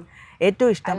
പറഞ്ഞല്ലോ, എനിക്ക് ഒരിടത്ത് ചെന്ന് ഇൻട്രൊഡ്യൂസ് ചെയ്യുന്ന സമയത്ത് എനിക്ക് കൊമേഴ്സിലും പറ്റും എന്ന് കാണിക്കാൻ വേണ്ടിയിട്ടാണ് ഞാൻ ഇങ്ങനെ ഒരു ട്രെയിലർ തന്നെ ഇറക്കിയെന്ന്. അപ്പോൾ അതിലുള്ള ഒരു കാര്യം ഞാൻ എടുത്ത് പറയാം. ആ ട്രെയിലറിൻ്റെ ഡയറക്ഷൻ ഞാനല്ല, എൻ്റെ സുഹൃത്താണ്. ആ ട്രെയിലറിൻ്റെ സ്റ്റോറി ബോർഡ് അടക്കമുള്ള സംഭവങ്ങൾ ഞാനും ഞങ്ങൾ രണ്ടുപേരും കൂടെയാണ് ബേസിക്കലി ഈ ഒരു സിനിമ ഡ്രീം ചെയ്ത് തുടങ്ങുന്നത്. അപ്പോൾ ഞാൻ കുറേ ഷോർട്ട് ഫിലിംസ് ചെയ്തിട്ടുണ്ട്. അപ്പോൾ എൻ്റെ ഒരു ആഗ്രഹമായിരുന്നു ഞാൻ എഴുതിയ പുസ്തകത്തിൻ്റെ ട്രെയിലർ ഞാൻ തന്നെ ചെയ്യുന്നേക്കാൾ ഉപരി ആ പുള്ളിക്കാരനെ കൊണ്ട് ചെയ്യണം എന്നൊരു ആഗ്രഹം ഉണ്ടായിരുന്നു. അത് ഇപ്പം നിങ്ങൾ കണ്ടു കാണും, എൻ്റെ സുഹൃത്ത് അരുൺ, പുള്ളിയാണത് ഡയറക്റ്റ് ചെയ്തേക്കുന്നത്. ഈ വിഷ്വൽ ലാംഗ്വേജ് അല്ലെങ്കിൽ ഡയറക്ഷനിലേക്ക് വരുമ്പോഴത്തേക്ക് ഉറപ്പായിട്ടും എനിക്ക് കഥ പറയാനാണ് ഇഷ്ടം. അപ്പോൾ കഥ പറയുക എന്ന് പറയുന്നത് കഥ ഒരാൾക്ക് മനസ്സിലാക്കി കൊടുക്കുക എന്നുള്ളതാണ്. അപ്പോൾ നമുക്കത് പല മീഡിയം ഉണ്ട്. എനിക്ക് തോന്നുന്നു, അതായത് ഇപ്പം നമ്മൾ തെറ്റാവാം ശരിയാവാം, പക്ഷേ എനിക്ക് തോന്നുന്നത് എന്തെന്ന് വെച്ച് കഴിഞ്ഞാൽ എനിക്ക് ആ ഒരു കഥ വിഷ്വലായിട്ട് കമ്മ്യൂണിക്കേറ്റ് ചെയ്യാനാണ് കുറച്ചുകൂടെ അറിവുള്ളത്. അപ്പോൾ അതുകൊണ്ട് ഇപ്പം ഞാൻ ആ ട്രെയിലർ കണ്ട ഒരുപാട് പേര് എൻ്റെ അടുത്ത് ചോദിച്ചുള്ള സംഭവം, എടാ നിനക്കിത് ബുക്കായിട്ട് എഴുതുന്നതിന് ഒരു വെബ് സീരീസായിട്ടോ സിനിമയായിട്ടോ ചെയ്തുകൂടായിരുന്നോ എന്ന് ചോദിക്കുന്നത് ആ ട്രെയിലർ അവർക്ക് ഇഷ്ടപ്പെടുന്നത് കൊണ്ടോ അല്ലെങ്കിൽ ഞാൻ ചെയ്ത വർക്കുകൾ അവർക്ക് ഇഷ്ടപ്പെടുന്നത് കൊണ്ടാണ്. അപ്പോൾ ഉറപ്പായിട്ടും അത് സിനിമയിലേക്ക് എത്തുമെന്നും 1-2 പേര് വിളിച്ചിരുന്നു. ലൈക്ക് ഇത് സിനിമയാക്കുന്നു എന്ന് ചോദിച്ചുകൊണ്ട് 1-2 പേര് വിളിച്ചിരുന്നു. അതിൽ ഡിസ്കഷൻസ് നടക്കുന്നുണ്ട്. പക്ഷേ ഞാൻ പറഞ്ഞില്ലേ, ഇത് ഈ കഥയ്ക്കൊരു രസമുണ്ട്. ഈ കഥയിൽ ഒരു ചരടുണ്ട്. ആ ചരട് മുറിയാതെ ഇത് എക്സിക്യൂട്ട് ചെയ്യാൻ കഴിയുന്ന ഒരു വ്യക്തി ആണ് എങ്കിൽ മറ്റൊരാൾ ഇത് ഡയറക്റ്റ് ചെയ്യും. അങ്ങനെ ഒരാളിലേക്ക് എനിക്ക് എത്താൻ പറ്റിയില്ല എങ്കിൽ എന്തെങ്കിലും ഒരിക്കൽ ഇത് എനിക്ക് ഡയറക്റ്റ് ചെയ്യണമെന്നുണ്ട്. ഇപ്പോൾ ഏത് മേഖലയിലെടുത്താലും എന്തെടുത്താലും വർഗീയത എന്ന് പറയുന്ന സാധനം ഒന്ന് മുൻപിലോട്ട് നിൽക്കുന്ന ഒരു വസ്തു തന്നെയാണ്. അപ്പം അങ്ങനെ വരുമ്പോൾ അദൃശ്യ മുറിവുകളിൽ കുറച്ച് ഹിന്ദുയിസം കൂടുതലായിട്ട് പഴയ ദൈവങ്ങളെയും ആ ദൈവത്തിനെ തിരിച്ചു കൊണ്ടുവരാൻ വേണ്ടിയിട്ടുള്ള കുറച്ച് പൂജകളും അങ്ങനെ കുറേ കാര്യങ്ങൾ എടുത്തെടുത്ത് പറയുന്നുണ്ട് ഈ ഹിന്ദുയിസത്തിനെ പ്രൊജക്റ്റ് ചെയ്യുന്ന രീതിയിൽ. അപ്പം അത് വേറൊരു രീതിയിൽ ബാധിക്കുമെന്നോ അല്ലെങ്കിൽ സമൂഹത്തിലൊരു വർഗീയത വളർത്തുന്നു എന്നുള്ള രീതിയിലേക്ക് വരുമെന്നോ വല്ലതും വിഷ്ണു ചിന്തിച്ചിരുന്നോ? അല്ല, ഇതിൽ ഒന്ന് രണ്ട് കാര്യങ്ങൾ പറയാനുണ്ട്. ഇപ്പോൾ ഒന്നാമത്തെ കാര്യം എന്തെന്ന് വെച്ച് കഴിഞ്ഞാൽ, എൻ്റെ ഒരു പെർസ്പെക്റ്റീവ് എന്തെന്ന് വെച്ച് കഴിഞ്ഞാൽ, ഇപ്പം എല്ലാവരും പറയും ഈ മതത്തിൽ നിന്ന് നമ്മൾ അകന്നു പോകണം, അല്ലെങ്കിൽ മതത്തെക്കുറിച്ചുള്ള പഠനം ഇല്ലാതാക്കണം എന്നൊക്കെയുള്ള ഒരുപാട് പെർസ്പെക്റ്റീവ്സ്. നവോത്ഥാനത്തിൻ്റെ ഭാഗമായിട്ട് മതമില്ലാത്തൊരു രാജ്യം അല്ലെങ്കിൽ മതേതര രാജ്യം, അതിനോട് എനിക്ക് വലിയ ഒരു ഇതില്ല. മതേതര രാജ്യം എന്ന് പറയുമ്പോൾ മതമില്ലായ്മയല്ല, എല്ലാ മതത്തിനെയും മനസ്സിലാക്കി ആ മതത്തിന്റെ അന്തസ്സത്ത മനസ്സിലാക്കി ജീവിക്കുക എന്നുള്ളതാണ് മതേതരം, മതമില്ലാത്ത അവസ്ഥയല്ല. അപ്പോൾ ഇതിലുള്ളൊരു പ്രശ്നം എന്തെന്ന് വെച്ച് കഴിഞ്ഞാൽ, നമ്മൾ ഈ മതം എവിടെ പഠിക്കുന്നു അല്ലെങ്കിൽ ഈ മതം നമുക്ക് ആര് പറഞ്ഞു തരുന്നു എന്നുള്ളൊരു സംഭവമുണ്ട്. അപ്പം ബേസിക്കലി ഉള്ള പ്രശ്നം എന്തെന്ന് വെച്ച് കഴിഞ്ഞാൽ, നമ്മൾ സ്വന്തമായിട്ട് ഇത് എത്രമാത്രം പഠിക്കാൻ ശ്രമിക്കുന്നു എന്നത് നമ്മൾ ആലോചിച്ച് നോക്കണം. നമ്മൾ ഒന്നെങ്കിൽ ഇപ്പോൾ ഈ ബാലഗോകുലത്തിൽ നമ്മൾ ഹിന്ദുയിസം പഠിക്കുന്നു, അല്ലെങ്കിൽ നമ്മുടെ വീട്ടുകാർ നമ്മളെ ഹിന്ദുയിസം പഠിപ്പിക്കുന്നു. ഇപ്പം മുസ്ലിങ്ങൾക്കാണെങ്കിൽ അവർക്ക് മദ്രസയുണ്ട്, അവരുടെ വീട്ടുകാരുണ്ട്, വീട്ടുകാർ കോമൺ ആണ്. പിന്നെ ഈ ക്രിസ്ത്യൻസിനാണെങ്കിൽ അവരുടെ ചർച്ച്, ചാപ്പൽ തുടങ്ങിയ സംഭവങ്ങളുണ്ട്. ഇവർക്കെല്ലാം അവരുടേതായിട്ടുള്ള വിദ്യാഭ്യാസ സ്ഥാപനങ്ങളുണ്ട്, എല്ലാം ഉണ്ട്. പക്ഷേ നമ്മുടെ കരിക്കുലത്തിൽ നമ്മൾ എന്തുമാത്രം മതം പഠിക്കുന്നുണ്ട് എന്നുള്ളൊരു ചോദ്യമുണ്ട്. നമ്മളിപ്പം ഞാൻ ഹിന്ദു ആണെങ്കിലും ഞാൻ ഏറ്റവും കൂടുതൽ അറിയുന്നതും മനസ്സിലാക്കുന്നതും ഹിന്ദു പുരാണങ്ങളും വേദങ്ങളും ഐതിഹ്യങ്ങളും ഒക്കെയാണ്. ഞാൻ മുസ്ലിം ആണെങ്കിൽ ഞാൻ കൂടുതലും മനസ്സിലാക്കുന്നത് ഇസ്ലാം മതത്തെക്കുറിച്ചും അല്ലെങ്കിൽ ക്രിസ്ത്യൻ ആണെങ്കിൽ ക്രിസ്ത്യൻ മതത്തെക്കുറിച്ചും ആയിരിക്കും. ഞാൻ ഇത് മാത്രം മനസ്സിലാക്കിക്കൊണ്ട് ഞാൻ ഹിന്ദുയിസം തെറ്റാണെന്നോ അല്ലെങ്കിൽ ഇസ്ലാം തെറ്റാണെന്നോ അല്ലെങ്കിൽ ക്രിസ്ത്യാനിറ്റി തെറ്റാണെന്നോ എങ്ങനെ പറയാൻ പറ്റും? എനിക്ക് അറിഞ്ഞൂടാത്തൊരു കാര്യം തെറ്റാണെന്ന് എനിക്ക് പറയാൻ പറ്റില്ല. അപ്പോൾ ഇത് ഞാൻ അറിയണം. അപ്പോൾ ഒന്നുകിൽ നമുക്ക് എന്ത് ചെയ്യണം, നമ്മുടെ കരിക്കുലത്തിൽ എല്ലാ മതങ്ങളെക്കുറിച്ചും വ്യക്തമായിട്ട് ഒരു പഠന പദ്ധതി ഉണ്ടാവണം. കാരണം നമ്മൾ വിശ്വസിക്കുന്ന പ്രകാരം അംഗീകരിക്കപ്പെട്ട് നമ്മൾ പഠിക്കുന്നത് നമ്മുടെ സ്കൂളിലാണ്. സ്കൂളിൽ വ്യക്തമായിട്ടുള്ള രീതിയിൽ കരിക്കുലത്തിൽ ഉൾപ്പെടുത്തി നമ്മൾ ഒരു മതത്തെക്കുറിച്ച് പഠിച്ചു കഴിഞ്ഞാൽ വളരെ ഒബ്ജക്റ്റീവായിട്ട്, സബ്ജക്റ്റീവ്, ഇപ്പോൾ നമ്മൾ അല്ലാത്ത എല്ലാ സ്ഥലത്തും വളരെ സബ്ജക്റ്റീവായിട്ടാണ് പഠിക്കുന്നത്. എൻ്റെ ദൈവത്തെക്കുറിച്ച് ഞാൻ പഠിക്കുന്നു, അവരെൻ്റെ ദൈവത്തെക്കുറിച്ച് ഞാൻ പഠിക്കുന്നില്ല. പക്ഷേ വളരെ ഒബ്ജക്റ്റീവായിട്ട് എന്താണ് ഹിന്ദുയിസം, എന്താണ് ക്രിസ്ത്യാനിറ്റി, എന്താണ് ഇസ്ലാം മതം എന്ന് നമ്മൾ പഠിക്കുമ്പോഴാണ് നമുക്ക് അതിനെക്കുറിച്ചൊരു ധാരണ ഉണ്ടാവുന്നതും. ആ ധാരണ വെച്ചിട്ട് നമുക്ക് എന്ത് ചെയ്യാൻ പറ്റും, ഈ മുൻവിധികൾ ഉണ്ടാണെങ്കിൽ അത് ചെയ്യാം, അല്ലെങ്കിൽ അതിനെ ഇന്റർപ്രറ്റ് ചെയ്യണമെങ്കിൽ ചെയ്യാം, ഇതെല്ലാം ചെയ്യാം. എല്ലാ കുട്ടികളും അറിഞ്ഞിരിക്കണം എല്ലാ മതങ്ങളെക്കുറിച്ചും വ്യക്തമായ ധാരണ അവരുടെ ഒരു അഡോളസൻസ് എത്തുന്നതിന് മുമ്പ് അവർക്കുണ്ടാവണം. കാരണം എന്താണെന്ന് വെച്ച് കഴിഞ്ഞാൽ, ഒരു ചെടി നട്ടിട്ട് ആ ചെടി വളരെ ശുഷ്കിച്ച് വളർന്ന് വന്നിട്ട് പിന്നെ അതിനെ നന്നാക്കാമെന്ന് ശ്രമിക്കുമ്പോൾ ചിലപ്പോൾ രക്ഷപ്പെടാം, പക്ഷേ എല്ലാ വട്ടവും അത് ചെയ്യണമെന്നില്ല. അപ്പോൾ അതുകൊണ്ട് നടുമ്പോൾ തന്നെ എല്ലാ വളങ്ങളും ഇട്ട് വളരെ പ്രോപ്പറായിട്ട് ഗ്രോ ചെയ്ത് കൊണ്ടുവന്നു കഴിഞ്ഞാൽ അത് പ്രോപ്പറായിട്ട് കായ്ക്കുകയും ആക്കാൻ നമുക്ക് ഉപയോഗിക്കാൻ പറ്റുന്ന ആവുകയും ചെയ്യും. പക്ഷേ അങ്ങനൊരു സംഭവം ഇവിടെ ഇപ്പം പ്രോപ്പറായിട്ട് നടക്കുന്നില്ല. അതൊരു പക്ഷേ വോട്ട് ബാങ്ക് പൊളിറ്റിക്സ് ആയിരിക്കാം, അല്ലെങ്കിൽ കാരണം പല രാഷ്ട്രീയ ചിന്താഗതികളുണ്ട്. ഇത് കൂടുതലും രാഷ്ട്രീയമായി തന്നെ ഞാൻ കാണും. അതുകൊണ്ട് തന്നെ ഇതെല്ലാവരും എല്ലാം അറിഞ്ഞിരുന്നാൽ നമ്മുടെ കാര്യങ്ങൾ നടക്കില്ല. ഇപ്പം വളച്ചൊടിക്കപ്പെടും. വളച്ചൊടിക്കാൻ പറ്റുന്നത് ഈ പറയുന്ന രീതി നമുക്ക് ധാരണയില്ലാത്തതുകൊണ്ടാണ്. നമുക്ക് ഈ ധാരണ ഉണ്ടെങ്കിൽ ഒരിക്കലും ആരും പറയുന്നത് കേട്ടോ അല്ലെങ്കിൽ വളച്ചൊടിക്കുമ്പോഴോ അതാണ് ശരിയെന്ന് പറഞ്ഞു പോകില്ല. ഞാൻ പല ചർച്ചകളിലും കണ്ടിട്ടുണ്ട്, ഇന്ന പുസ്തകത്തിൽ ഇങ്ങനെ എഴുതിയിട്ടുണ്ട്, ഇന്ന പുസ്തകത്തിൽ ഇങ്ങനെ എഴുതിയിട്ടുണ്ട്. കാരണം എന്തുകൊണ്ടാണ്? കാരണം എന്ന് വെച്ചാൽ നമുക്ക് വ്യക്തമായി ഒരു കരിക്കുലം ഇല്ല. നമുക്കിപ്പം നമ്മൾ ഏറ്റവും കൂടുതൽ വിശ്വസിക്കുന്നത് എന്താണ്? നമ്മൾ പാനിപ്പത്ത് യുദ്ധം പഠിക്കുന്നുണ്ട്, നമ്മൾ ഈ പറയുന്ന മറ്റ് കാര്യങ്ങളെല്ലാം പഠിക്കുന്നുണ്ട്. ഇതെല്ലാം നമ്മുടെ പുസ്തകത്തിൽ പഠിക്കുന്നതാണ്. വളരെ ക്രിസ്പായിട്ട് എന്താണത് എന്ന് വളരെ ഒബ്ജക്റ്റീവായിട്ട് അവർ പറഞ്ഞു തരുന്നുണ്ട്. ഇതാണ് ആദ്യം നമ്മുടെ മനസ്സിൽ തറയ്ക്കുന്ന സംഭവം. ആ രീതിയിൽ നമ്മൾ മതം പഠിപ്പിക്കുന്നില്ല, ഒന്നാമത്തെ കാര്യം. അപ്പോൾ പിന്നെ നമുക്കുള്ള എന്താണ്? സെൽഫ് സ്റ്റഡി എന്നുള്ള സംഭവമാണ്. ആ സെൽഫ് സ്റ്റഡി എപ്പോഴാണ് നടക്കുന്നത്? നമ്മൾ അത്രയ്ക്ക് ട്രിഗർ ചെയ്താൽ മാത്രമേ എന്ത് ചെയ്യുള്ളൂ, നമ്മൾ സെൽഫായിട്ട് അതിനെക്കുറിച്ച് പഠിക്കാൻ നോക്കത്തുള്ളൂ. ഇപ്പം ഞാൻ വളരെ പെരിഫറലായിട്ടൊന്ന് തലോടി പോവുകയാണ് എങ്കിൽ വിട്ടുകളെ ഈ ഒരു ഇതിലങ്ങ് കളയും. പക്ഷേ ഞാൻ അതിനെ കുറച്ചുകൂടെ ട്രിഗർ ചെയ്യുന്ന രീതിയിൽ എഴുതി പോവുകയാണെങ്കിൽ ഇവൻ ഇതെന്തിനു എഴുതി എന്നതിനോടൊപ്പം 1% ആൾക്കാരെന്തെങ്കിലും ഇതിലെന്തെങ്കിലും സത്യം ഉണ്ടോ എന്ന് ചിന്തിക്കും. അവർ സെൽഫായിട്ട് അത് പഠിക്കാൻ നോക്കും. ഞാൻ എഴുതിയേക്കുന്ന തെറ്റെന്ന് അവർ എത്താം, അല്ലെങ്കിൽ ശരിയെന്ന് പറഞ്ഞെത്താം. അതെന്നെ കൺസേൺ ചെയ്യുന്ന കാര്യമേ അല്ല. ഞാൻ ആഗ്രഹിക്കുന്നത് ആ ഒരു സെൽഫ് മോട്ടിവേഷനോട് കൂടി അവർ ഈ കാര്യങ്ങൾ പഠിക്കാൻ ശ്രമിക്കണം. ഞാൻ ഹിന്ദുസത്തെക്കുറിച്ച് എഴുതിയത് വേറൊന്നും കൊണ്ടല്ല, എനിക്ക് ഇസ്ലാമിനെക്കുറിച്ചും ക്രിസ്ത്യാനിയെക്കുറിച്ചും എഴുതാനൊന്നും അറിയില്ല. എന്തെങ്കിലും അറിയാത്ത ഞാൻ പോയി എന്തെങ്കിലും എഴുതാൻ പറ്റുമോ? ഞാൻ കുട്ടിക്കാലം മുതലേ കേട്ട് വളർന്നത്, ഞാനൊരു ഹിന്ദു മതത്തിൽ ജനിച്ചത് കൊണ്ട് ഞാൻ കേട്ട് വളർന്നത്, എനിക്ക് ചുറ്റും നിന്നതും എല്ലാം പറഞ്ഞു തന്നതും ഈ കഥകളാണ്. മനസ്സിലായി? അപ്പോൾ അതുകൊണ്ട് ഞാൻ ഈ കഥകളെ വെച്ചിട്ട് എൻ്റെ ആഗ്രഹം എന്തെന്ന് വെച്ചാൽ, ഈ കഥകൾ വായിക്കുന്നൊരു വ്യക്തി ആ കഥ ഏത് രീതിയിലും എടുക്കാം. അത് വളരെ എന്താ പറയുക, ഉള്ളിലേക്കെടുത്ത് ഇത് തെറ്റാണ്, ഇത് ഇവനെ പറഞ്ഞ് ഇത് തെറ്റാണെന്ന് എനിക്ക് തെളിയിക്കണം. അപ്പോൾ എന്ത് ചെയ്യും? എന്നെ ഞാൻ തെറ്റാണെന്ന് തെളിയിക്കണമെങ്കിൽ അവർക്ക് എന്ത് ചെയ്യണം? പഠിക്കണം. അല്ലെങ്കിൽ ഇതൊക്കെ ഇങ്ങനെ ആയിരുന്നു എന്ന് ചിന്തിക്കുന്നവർ എന്ത് ചെയ്യും? എങ്കിൽ എനിക്ക് ഇതിനെക്കുറിച്ച് കൂടുതൽ അറിയണമല്ലോ എന്ന രീതിയിലും ഇതിനെക്കുറിച്ച് കൂടുതൽ പഠിക്കാൻ ശ്രമിക്കും. ആ പഠനം, ആ അന്വേഷണം, അതാണ് എനിക്ക് വേണ്ടത്. ഇനി രണ്ടാമത്തെ കാര്യം എന്തെന്ന് വെച്ച് കഴിഞ്ഞാൽ, ഞാൻ ഈ പുസ്തകം എഴുതിയതിന് ശേഷം ഈ പുസ്തകത്തിൻ്റെ ആദ്യ കോപ്പികളിലൊന്ന് ഞാൻ കൊടുത്തത് എൻ്റെ ഏറ്റവും അടുത്ത സുഹൃത്താണ്. പുള്ളി ഒരു അത്യാവശ്യം നല്ലൊരു എന്താ പറയുക, ആ അമ്പലവുമായി ബന്ധപ്പെട്ട് താമസിക്കുന്നൊരു വ്യക്തിയാണ്. അപ്പം ഞാൻ ആ പുള്ളിക്കാരൻ്റെ തോന്നുന്നു, എടാ ഇതിൽ ഈ അമ്പലത്തെക്കുറിച്ച് പറയുന്നുണ്ട്, നിനക്ക് ഇഷ്ടപ്പെടാത്ത കാര്യങ്ങൾ കാണുമായിരിക്കാം, നീ ഇതൊന്ന് വായിച്ചു നോക്ക് എന്ന് പറഞ്ഞു. പുള്ളി അത് വായിച്ചതിന് ശേഷം പറഞ്ഞു, എടാ ഇതിൽ പറയുന്ന പല കഥകളും ഞാനും കേട്ടിട്ടുള്ള കഥകൾ തന്നെയാണ്, പിന്നെ എന്താ പറയുക, അത് വിശ്വസിക്കാൻ എനിക്ക് മടിയുണ്ട്. കാരണം എന്തെന്ന് വെച്ച് കഴിഞ്ഞാൽ, ഈ പറയുന്ന രീതിയിൽ എന്താണ്, ഞാൻ ഇത്രയും നാൾ വിശ്വസിച്ചൊരു ദൈവത്തെക്കുറിച്ചൊക്കെ ആകുമ്പോൾ എനിക്കത് വിശ്വസിക്കാൻ ബുദ്ധിമുട്ടുണ്ട്. പക്ഷെ ഞാനും ഇത് കേട്ടിട്ടുണ്ട്. അപ്പോൾ ആ കേട്ടിട്ടുള്ള കാര്യമാണ് നീ എഴുതി വെച്ചേക്കുന്നത്. അപ്പോൾ എനിക്കതിൽ പിന്നെ എന്താണ് ഒബ്ജക്റ്റീവ് മീൻസ് അതിനെ എതിർക്കാൻ പ്രത്യേകിച്ച് കാരണങ്ങളൊന്നുമില്ല. അപ്പം ഞാൻ പറഞ്ഞു, എടാ നീ എതിർക്കുകയും വേണ്ട അംഗീകരിക്കുകയും വേണ്ട, ഞാൻ പറഞ്ഞ തെറ്റോ ശരിയോ ആയിക്കോട്ടെ, നീ അന്വേഷിക്കും. നിനക്കിവിടെ ലൈബ്രറി ഉണ്ട്. എൻ്റെ അവിടെ അമനോഞ്ചേരിയിൽ ഒരു ലൈബ്രറി ഉണ്ട്. എൻ്റെ ഏറ്റവും ദുഃഖകരമായ സത്യം എന്തെന്ന് വെച്ചാൽ, ഞാൻ എപ്പോൾ ആ ലൈബ്രറിയിൽ പോയാലും ആ ലൈബ്രറിയെന്ന് വെച്ച് വേറെ ആരും അവിടെ കാണാറില്ലെന്നുള്ളതാണ്. ഞാൻ ഈ വായിച്ച അമനോഞ്ചേരി ക്ഷേത്രത്തെക്കുറിച്ചൊക്കെ ഉള്ള ഏറ്റവും കൂടുതൽ പുസ്തകങ്ങൾ ഇപ്പോഴും ഉള്ളത് ആ ലൈബ്രറിയിലാണ്. അപ്പോൾ ഇവർക്ക് ഒരുപാട് ദൂരം പോകണ്ട. ആ ചുറ്റുപാടുമുള്ളവർക്ക് ഏറ്റവും അടുത്തുള്ള അവിടെ ലൈബ്രറി പോയി കഴിഞ്ഞാൽ ആ ലൈബ്രറിയിൽ അറിയാം അമനോഞ്ചേരിയുമായി ഈ അമ്പലവുമായി ബന്ധപ്പെട്ട് എത്രമാത്രം പുസ്തകങ്ങൾ അവിടെ ഉണ്ടെന്ന്.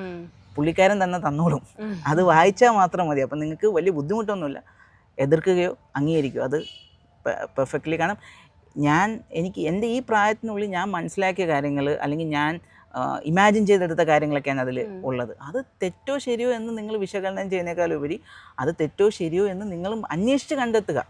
ആ നിങ്ങളുടെ ഭാഗത്തു നിന്ന് ഒരു എഫേർട്ട് ഇടുക. ആ എഫേർട്ട് എടുത്ത് നിങ്ങൾ ക്രിറ്റിസൈസ് ചെയ്തോളൂ, നിങ്ങൾ കുറ്റപ്പെടുത്തിക്കോളൂ, നിങ്ങൾ ഇതിൻ്റെ പേരിൽ എന്നെ എന്താ പറയുക തേജോധം ചെയ്തോളൂ.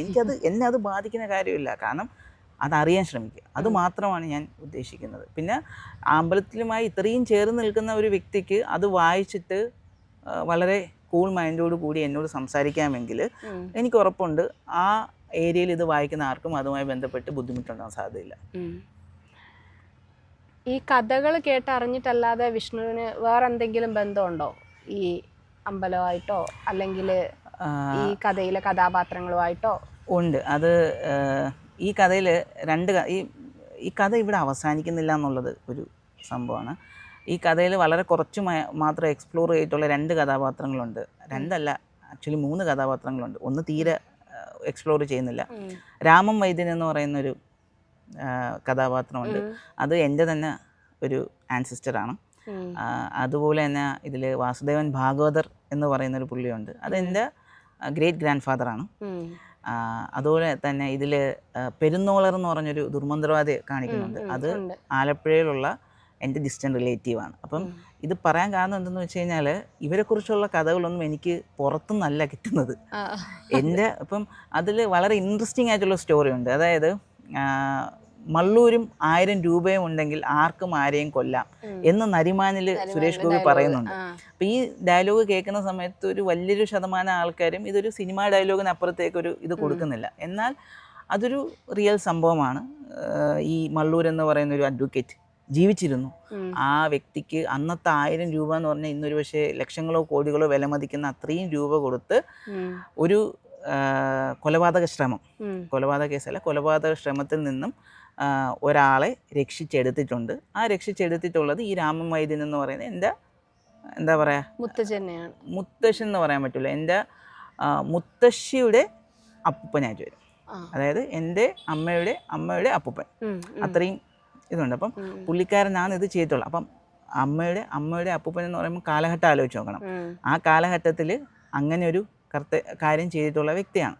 അപ്പോൾ ഇതൊക്കെ ഞാനിപ്പം നമ്മുടെ ആർക്കൈവ്സിൽ തപ്പിയപ്പോഴത്തേക്ക് ഈ കേസിനെ കുറിച്ചുള്ള ഡീറ്റെയിൽസ് ഇല്ല. ഇങ്ങനെ നടന്നിട്ടുണ്ടെന്ന് മാത്രമേ ഉള്ളൂ. അപ്പോൾ ഞാൻ ആലോചിച്ചു, ഈശ്വരേ, നമുക്കറിയാവുന്നുള്ള, നമ്മുടെ കുടുംബത്തിലുള്ള എല്ലാ ആൾക്കാർക്കും അറിയാവുന്ന ആ കേസ് ബേസിക്കലി എഴുതപ്പെട്ടിട്ടില്ല. അപ്പോൾ ഇതൊക്കെ എഴുതണം എന്നുണ്ടായിരുന്നു. പക്ഷേ അൺഫോർച്യുനേറ്റ്ലി ഈ പുസ്തകത്തിൽ അതിനെക്കുറിച്ച് കൂടുതൽ ഡീറ്റെയിൽസ് കൊടുക്കാൻ പറ്റിയിട്ടില്ല. അത് മേ ബി ലൈക്ക് ഇതിൻ്റെ ഒരു കണ്ടിന്യൂഷൻ ഉണ്ടെങ്കിൽ ഉറപ്പായിട്ടും ഉണ്ടാവും. അപ്പോൾ ആ കാര്യങ്ങളൊക്കെ പറയണമെന്നുണ്ടായിരുന്നു. പിന്നെ ഈ 19ാമത്തെ ചാപ്റ്ററിൽ നമ്മൾ വളരെ എന്താ പറയുക, ഫാൻറ്റസിക്കലായിട്ട് വായിക്കുന്ന ആ ഒരു മറ്റേ കുഷ്ഠരോഗികളുടെ കാര്യവും അതോടൊപ്പം തന്നെ ഈ മാടൻ്റെ കാര്യവും അതും ഞാൻ പറയാം, അത് ഒരുപാട് തലമുറ പിന്നോട്ടൊന്നും പോകണ്ട. 1940-50 കാലഘട്ടത്തിൽ ആലപ്പുഴയിൽ തന്നെ നടന്നിട്ടുള്ള കാര്യങ്ങളാണ്. നടന്നിട്ടുണ്ടെന്ന് എനിക്കിപ്പം പറയാൻ പറ്റില്ല, അന്ന് ഞാൻ ജീവിച്ചിരുന്നില്ല. പക്ഷെ നടന്നിട്ടുണ്ട് എന്ന് ദൃക്സാക്ഷികൾ പറഞ്ഞിട്ടുള്ള കാര്യങ്ങളാണ് ഞാൻ അതിൽ എഴുതി വെച്ചേക്കുന്നത്. പക്ഷേ ഇന്ന് വായിക്കുന്ന ഒരാൾക്കും, അതായത് സെയിനായിട്ട് ചിന്തിക്കുന്ന ഒരു വ്യക്തിക്കും ഇതൊന്നും നടക്കത്തില്ല എന്ന് പറയാനേ പറ്റത്തുള്ളൂ. ചിലപ്പോൾ അതിൻ്റെ പിന്നിൽ എന്തെങ്കിലും ശാസ്ത്രം കാണും, എനിക്കറിയില്ല. ശാസ്ത്രം അറിയാത്ത കാര്യങ്ങൾ ഞാൻ എഴുതിയിട്ടുമില്ല. പക്ഷേ നടന്നിട്ടുണ്ട് എന്ന് തന്നെ പറഞ്ഞ് കേട്ടിട്ടുള്ളതാണ്. അതിൽ ഈ പറയുന്ന പെരുന്നോളർ എന്ന് പറഞ്ഞ് ആ ദുർമന്ത്രവാദിയായിട്ടുള്ള വ്യക്തി എന്ന് പറയുന്നത് എൻ്റെ മുത്തശ്ശിയുടെ അമ്മാവനായിട്ട് വരും. അപ്പോൾ ഈ വ്യക്തി വളരെ എന്താ പറയുക, ദാരുണമായിട്ട് ദുർമരണപ്പെട്ട ഒരു വ്യക്തിയാണ് ആ പുള്ളിക്കാരൻ.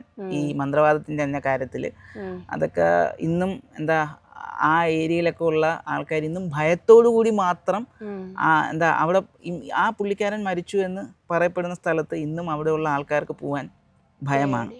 അപ്പം അതൊക്കെ നമ്മുടെ ഇപ്പം പറഞ്ഞു വരുമ്പോൾ ബ്ലഡ് റിലേഷൻ ഉള്ള വ്യക്തികളാണ്. അപ്പോൾ അതൊക്കെ രസകരമായിട്ട് തോന്നി. അതൊന്നും അതിലൊരു ഗൂഢാലോചനയില്ല. പക്ഷേ അതൊക്കെ ഭയങ്കര രസകരമായിട്ടുള്ള കഥകളാണ്. അതൊക്കെ ആൾക്കാർ അറിയട്ടെ. ഓക്കെ.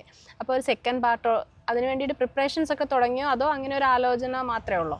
അല്ല, സെക്കൻഡ് പാർട്ട് പ്രിപ്പറേഷൻ തുടങ്ങേണ്ട ആവശ്യമില്ല. കാരണം ഞാൻ പറയാം, ഇതിൽ നമ്മൾ ഫിക്ഷനായിട്ട് കുറച്ച് ഭാഗങ്ങൾ എഴുതിയിട്ടുണ്ട്. അതൊരു പക്ഷേ ഞാൻ ഇനിയും ഫിക്ഷനായിട്ട് ചിന്തിച്ച് എഴുതേണ്ടി വരും. ബാക്കിയുള്ളതൊക്കെ നടന്ന കാര്യങ്ങളല്ലേ, അതിന് സ്വാഭാവികമായിട്ടൊരു എൻഡുണ്ട്. ഇതിൽ ഉൾപ്പെടുത്താൻ പറ്റിയ ഒരു പുസ്തകത്തിൻ്റെ ഇപ്പം ആദ്യമായിട്ട് എന്താ പറയുക, ഒരു നോവൽ എഴുതുന്ന വ്യക്തി എന്നുള്ള രീതിയിൽ എൻ്റെ പുസ്തകം വിൽക്കപ്പെടണമെങ്കിൽ ഒരു പരിധി കൂടുതൽ അത് വലുതാവാൻ പാടില്ല. അതിൻ്റെ ലിമിറ്റേഷൻ ഉള്ളത് കൊണ്ട് എഴുതി മുഴുമിപ്പിക്കാൻ പറ്റാത്ത ചില ക്യാരക്ടേഴ്സ് ഉണ്ട്. പക്ഷെ ആ ക്യാരക്ടേഴ്സ് ജീവിച്ചിരുന്നവരായതുകൊണ്ട് തന്നെ അതിന് സ്വാഭാവികമായി ഒരു അവസാനമുണ്ട്. അപ്പോൾ അതുകൊണ്ട് അതെനിക്ക് എന്ത് ചെയ്യേണ്ട ആവശ്യമില്ല, എഴുതി ഉണ്ടാക്കേണ്ട ആവശ്യമില്ല. അത് ഉള്ളത് അതുപോലെ എഴുതിയാൽ മതി. പക്ഷേ അതിലൊരു ഫിക്ഷണൽ സംഭവം പോകുന്നുണ്ട്. അതൊരു പക്ഷേ ഞാൻ ഇനി ഉണ്ടാക്കേണ്ടി വരും. പക്ഷേ അതിനെക്കുറിച്ച് ഞാൻ ചിന്തിക്കണമെങ്കിൽ ഇപ്പം ഞാൻ പറയും, ഇതിനൊരു അത്യാവശ്യം നല്ലൊരു റീഡർ ബേസ് ഉണ്ടായിക്കഴിഞ്ഞാൽ മാത്രമേ ഞാൻ ഒരു സെക്കൻഡിനെ കുറിച്ച് ചിന്തിക്കേണ്ട ആവശ്യമുള്ളൂ. അപ്പോൾ സെക്കൻഡിന് വേണ്ടിയുള്ള എന്താ പറയുക, ഈ ഞാൻ പറയത്തില്ലേ, വെടിമരുന്ന് ഓൾറെഡി അവിടെ ഉണ്ട്, ഇനി അത് കത്തിക്കണം. അതിന് നമ്മളിപ്പോൾ നമ്മുടെ അദൃശ്യമുറിവുകളുടെ ചർച്ചയുടെ ക്ലൈമാക്സിലേക്ക് കടക്കുകയാണ്. അപ്പോൾ എനിക്ക് അദൃശ്യമുറിവുകളുടെ ക്ലൈമാക്സ് ഉണ്ടല്ലോ, അതായത് ആദ്യം മുതൽ എന്താവും ഇതിൻ്റെ അവസാനം എന്ന് കരുതിയിട്ടാണ് നമ്മൾ പുസ്തകം വായിച്ചിട്ടുള്ളത്. അപ്പോൾ അദൃശ്യമുറിവുകളുടെ ക്ലൈമാക്സിലേക്ക് ആദ്യം തന്നെ ഒരു ധാരണ ഉണ്ടായിരുന്നോ എങ്ങനെയാണ് അവസാനിപ്പിക്കേണ്ടതെന്ന്, അതോ എഴുതി വന്നപ്പം വന്നതാണോ ഈ ക്ലൈമാക്സും? അല്ല, ക്ലൈമാക്സ് എന്നതിനപ്പുറം ഇതിൻ്റെ ഇപ്പോൾ 1ാമത്തെ ചാപ്റ്റർ എഴുതുന്ന സമയത്ത് 2ാമത്തെ ചാപ്റ്റർ എന്താവണം എന്നൊരു ഐഡിയ പോലും എനിക്കില്ല. ഇപ്പം ഞാൻ നേരത്തെ പറഞ്ഞ കാര്യങ്ങൾ പറയുമ്പോൾ കൂടി പറയേണ്ട ഒരു സംഭവം, ഇതെല്ലാം വന്നു ചേർന്നതാണ്. ഇത് തുടങ്ങുന്ന സമയത്ത് ഇതൊന്നുമല്ല മനസ്സിൽ. ഇത് ഒരു കുഞ്ഞു സാധനം, ഒരു ഷോർട്ട് സ്റ്റോറിക്ക് അത്ര പോലും ഇല്ലാത്തൊരു കുഞ്ഞു സാധനം ഒരു ഫസ്റ്റ് എപ്പിസോഡ് എന്നുള്ള രീതിയിൽ എഴുതി. അപ്പോൾ എൻ്റെ ഒരു സുഹൃത്തിനെ കാണിച്ചു. ഞങ്ങൾ ആദ്യം ഇതൊരു ഷോർട്ട് ഫിലിം ചെയ്യാം എന്നൊക്കെയുള്ള രീതിയിൽ പ്ലാൻ ചെയ്ത് നമ്മൾ എഴുതി. അപ്പോൾ അതിനുശേഷം പുള്ളിക്കാരൻ എൻ്റെ അടുത്ത് പറഞ്ഞതെന്ന് വെച്ചാൽ, ഇത് ഒരു ഫസ്റ്റ് എപ്പിസോഡ് വെച്ചിട്ട് നമുക്കൊരു ഷോർട്ട് ഫിലിം ചെയ്യാൻ പറ്റില്ല, നീ ഒരു കാര്യം ചെയ്യ്, നീ കുറച്ചുകൂടെ എഴുത് എന്നുള്ള രീതിയിൽ പറഞ്ഞു. മാത്രമല്ല കുറച്ച് ഇൻട്രസ്റ്റിംഗ് ആണ്, നീ എഴുതുമെന്ന് പറഞ്ഞു. അങ്ങനെ എഴുതുന്നതിനിടയിൽ നമ്മൾ ഈ കുറേ കാര്യങ്ങളൊക്കെ ഇങ്ങനെ മനസ്സിലാക്കി വെച്ചേക്കല്ലേ. അപ്പോൾ അതെല്ലാം ഇങ്ങനെ ഇതിലേക്ക് വന്നു. ഒരു സാഹചര്യം എത്തപ്പോൾ എനിക്ക് മനസ്സിലായി, ഇനി എനിക്കിത് മുന്നോട്ട് എഴുതാൻ പറ്റില്ല. കാരണം ഇതിനൊരു ക്ലൈമാക്സ് വേണമല്ലോ. എൻ്റെ മനസ്സിൽ അങ്ങനെ ഒരു സാധനം ഇല്ല. പക്ഷേ ഞാൻ പറഞ്ഞില്ലേ, നമ്മളിപ്പം ദൈവത്തെക്കുറിച്ച് എഴുതുന്നത് കൊണ്ടാണോ എന്നറിയത്തില്ല, ഒരുപക്ഷെ ദൈവത്തെ ഒരുപാട് വിശ്വസിക്കുന്നതുകൊണ്ടാണോ എന്നറിയത്തില്ല, നമ്മളെ കൊണ്ട് ആരൊക്കെയോ എഴുതിക്കുന്നൊരു ഫീലാണ് എനിക്ക് വന്നത്. ഞാൻ വളരെ വളരെ ഓർഗാനിക്കായിട്ട് ആ സമയത്ത് നമ്മൾ വായിക്കുന്ന കുറച്ച് കാര്യങ്ങൾ, ആ സമയത്ത് പെട്ടെന്ന് നമ്മൾ കേൾക്കുന്ന കുറച്ച് വാർത്തകൾ, ഇതെല്ലാം ഭയങ്കരമായിട്ട് ഈ രസമുണ്ടല്ലോ, അപ്പോൾ ഇത് നമ്മുടെ കഥയിലേക്ക് ഇൻക്ലൂഡ് ചെയ്യാൻ പറ്റുമോ എന്നൊക്കെയുള്ള കുറച്ച് ചിന്തകൾ വന്നു. വളരെ രസകരമായിട്ട് കുറേ സയൻറ്റിഫിക് കാര്യങ്ങൾ ഞാൻ പറഞ്ഞില്ലേ, ഇത് വളരെ ഓർഗാനിക്കായിട്ട് ഇങ്ങനെ കുറേ സയൻറ്റിഫിക് കാര്യങ്ങൾ വന്നു. ഇത് വെച്ചിട്ട് എനിക്കിതിലൊരു ക്ലൈമാക്സ് ഉണ്ടാക്കാൻ പറ്റുമല്ലോ എന്ന് തോന്നി. ഞാനിതിൻ്റെ ക്ലൈമാക്സ് എഴുതി. ഞാൻ ക്ലൈമാക്സ് എൻ്റെ സുഹൃത്തിന് വായിക്കാൻ കൊടുത്തു, വേറെ 1-2 പേർക്ക് വായിക്കാൻ കൊടുത്തു. അപ്പോൾ അവരെല്ലാം പറഞ്ഞു, കാരണം ആദ്യം അവരെൻ്റെ അടുത്ത് പറഞ്ഞു, എടാ നീ ഇത്, കാരണം നമ്മളൊരു 6-7 ചാപ്റ്ററിന് ശേഷമാണ് ഇതൊരു നോവലാക്കാം എന്നൊരു ചിന്തയിലേക്ക് തന്നെ വന്നത്. അപ്പോൾ അതിനുശേഷം നമ്മളൊരു 12-13 ചാപ്റ്ററൊക്കെ എത്തിയപ്പോഴത്തേക്ക് എന്നോട് പറഞ്ഞു, എടി നീ ഇത് ഭയങ്കര ഒരു റേഞ്ചിലേക്ക് കൊണ്ടുപോയേക്കാണ്, ഇനി ഇതിനെ കവച്ച് വെക്കുന്ന അല്ലെങ്കിൽ ഇതിലും രസകരമായിട്ടുള്ളൊരു ക്ലൈമാക്സ് കൊടുത്തില്ല എങ്കിൽ ആൾക്കാർക്ക് ഇഷ്ടപ്പെടില്ല. ഈ മറ്റേ സെക്കൻഡ് ഹാഫ് പോരാന്നൊക്കെ പറയുന്നില്ലേ, ആ ഒരു അവസ്ഥയിലേക്ക് ആയിപ്പോകും. അപ്പോൾ അതുകൊണ്ട് നീ ഈ ഒരു എൻ്റെ അടുത്ത് പറഞ്ഞു, ഇതിൽ കുറച്ച് കാര്യങ്ങൾ വേണമെങ്കിൽ നമുക്ക് ആദ്യം ഉള്ള ട്രിം ചെയ്തോ, കാരണം വെച്ചാൽ നീ ഈ കൊണ്ടുവച്ചേക്കുന്ന സ്ഥലത്ത് നിന്ന് ഇതിനൊരു ക്ലൈമാക്സിലേക്ക് പോവുക ബുദ്ധിമുട്ടാണെന്ന് പറഞ്ഞു. അപ്പം നമ്മളടുത്ത് ഇപ്പോൾ ആരെങ്കിലും ഒരു കാര്യം പറ്റില്ല എന്ന് പറയുമ്പോഴത്തേക്ക് ഈഗോ എന്ന് പറഞ്ഞൊരു സാധനം വർക്കൗട്ട് ആവില്ല. അത് ശരിയല്ലല്ലോ. അങ്ങനെ പറഞ്ഞെങ്കിൽ ഇതിനൊരു ക്ലൈമാക്സ് കണ്ടെത്തിയിട്ടേ ഉള്ളൂ. പക്ഷേ എനിക്ക് അത്രയും എഫേർട്ട് എടുക്കേണ്ടി വന്നില്ല. ഇത് എല്ലാം ഇങ്ങനെ നമ്മുടെ താലത്തിൽ കൊണ്ടുവന്ന് നമുക്ക് തരുന്നത് പോലെ ആ കറക്റ്റ് സമയത്ത് നമുക്ക് കുറച്ച് വാർത്തകൾ കാണുക, ആ വാർത്തകൾ നമുക്കിത് ഇൻ്റഗ്രേറ്റ് ചെയ്യാൻ പറ്റുക, ഇതെല്ലാം എഴുതി കഴിഞ്ഞ് വന്നിട്ട് എനിക്ക് ഏറ്റവും വലിയ ഫീഡ്ബാക്ക് എന്താണെന്ന് വെച്ച് കഴിഞ്ഞാൽ ഈ കഥയ്ക്ക് ഏറ്റവും അനുയോജ്യമായിട്ടുള്ള ക്ലൈമാക്സ്. ഞാൻ പറയാം, ഈ ബുക്കിൻ്റെ കുറച്ച് റിവ്യൂസൊക്കെ പല ആൾക്കാരും ഇടുമല്ലോ, ഒരുപാട് പേര് പറഞ്ഞിട്ടുള്ള സംഭവം എന്ന് വെച്ച് കഴിഞ്ഞാൽ ആ ക്ലൈമാക്സിനെ കുറിച്ചാണ്.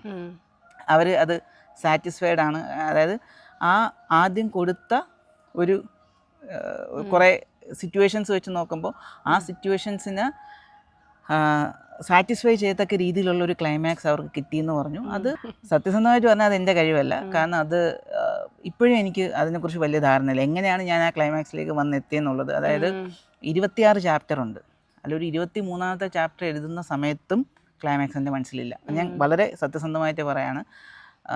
23ാമത്തെ ചാപ്റ്ററൊക്കെ എഴുതുന്ന സമയത്ത് ഏകദേശം ഇതിൽ ഒരു വില്ലൻ ക്യാരക്ടറിലേക്ക് വരുന്ന വ്യക്തി ആരായിരിക്കും എന്നൊക്കെ ഉള്ളൊരു സിറ്റുവേഷൻ ഉണ്ട്. പക്ഷേ ഞാൻ ആദ്യം പറഞ്ഞു വെച്ചേക്കുന്ന കുറേ വേറെ കാര്യങ്ങളുണ്ടല്ലോ, ഇപ്പം വായിച്ചിട്ടുള്ളതുകൊണ്ടറിയാം, അത് ആ സംഭവങ്ങൾക്കും കൂടെ നമ്മളൊരു ഒരിടത്തും അതിങ്ങനെ മുറിഞ്ഞു പോകുന്നില്ല, നമുക്ക് ആരെയും എങ്ങും മിസ് ചെയ്യുന്നില്ല. എല്ലാവരും അവസാനം വരെയും അവരുടേതായ വ്യക്തമായ അവരുടെ ഭാഗങ്ങൾ അതിൽ എന്നെ ഏറ്റവും ഹെൽപ്പ് ചെയ്തത് ഒരു ബോർഡാണ്. ഞാൻ എന്ത് ചെയ്തതെന്ന് വെച്ച് കഴിഞ്ഞാൽ ഒരു 6ാമത്തെ 7ാമത്തെ ഒക്കെ ഒരു ചാപ്റ്റർ ആയി കഴിഞ്ഞപ്പോൾ ഞാനൊരു വലിയ വൈറ്റ് ബോർഡ് എടുത്തിട്ട് ഇതിലെ ക്യാരക്ടേഴ്സ് ആരൊക്കെയാണ്, അവർ ഇപ്പോൾ ഓരോ ചാപ്റ്റർ കഴിയുമ്പോൾ ഇവരിപ്പോൾ എവിടെയാണ് നിൽക്കുന്നത്, ഇപ്പം താക്കോൽ എവിടെയെന്ന് ചോദിക്കുന്ന പോലെ ഈ ക്യാരക്ടർ ഇപ്പോൾ എവിടെയാണ് നിൽക്കുന്നത് എന്നത് ഓരോ ചാപ്റ്റർ കഴിയുമ്പോഴും ഞാൻ മനസ്സിലാക്കി. ഓക്കെ, ഇപ്പം ഈ ക്യാരക്ടറിൻ്റെ ഒരു അവസ്ഥ ഇതാണ് എന്ന് പറഞ്ഞാൽ എല്ലാ ക്യാരക്ടേഴ്സിനും ഇങ്ങനെ ഉണ്ടാക്കി വന്നതുകൊണ്ട് എനിക്ക് എല്ലാ ക്യാരക്ടേഴ്സിനെയും കുറച്ച് എക്സ്പ്ലോർ ചെയ്യാൻ പറ്റി. എന്നിട്ട് അതിൽ ഞാൻ ആവശ്യം, അതായത് ഈ കഥയ്ക്ക് ആവശ്യമില്ലാത്ത ക്യാരക്ടേഴ്സിനെ ഞാൻ ഓരോ സ്ഥലത്തും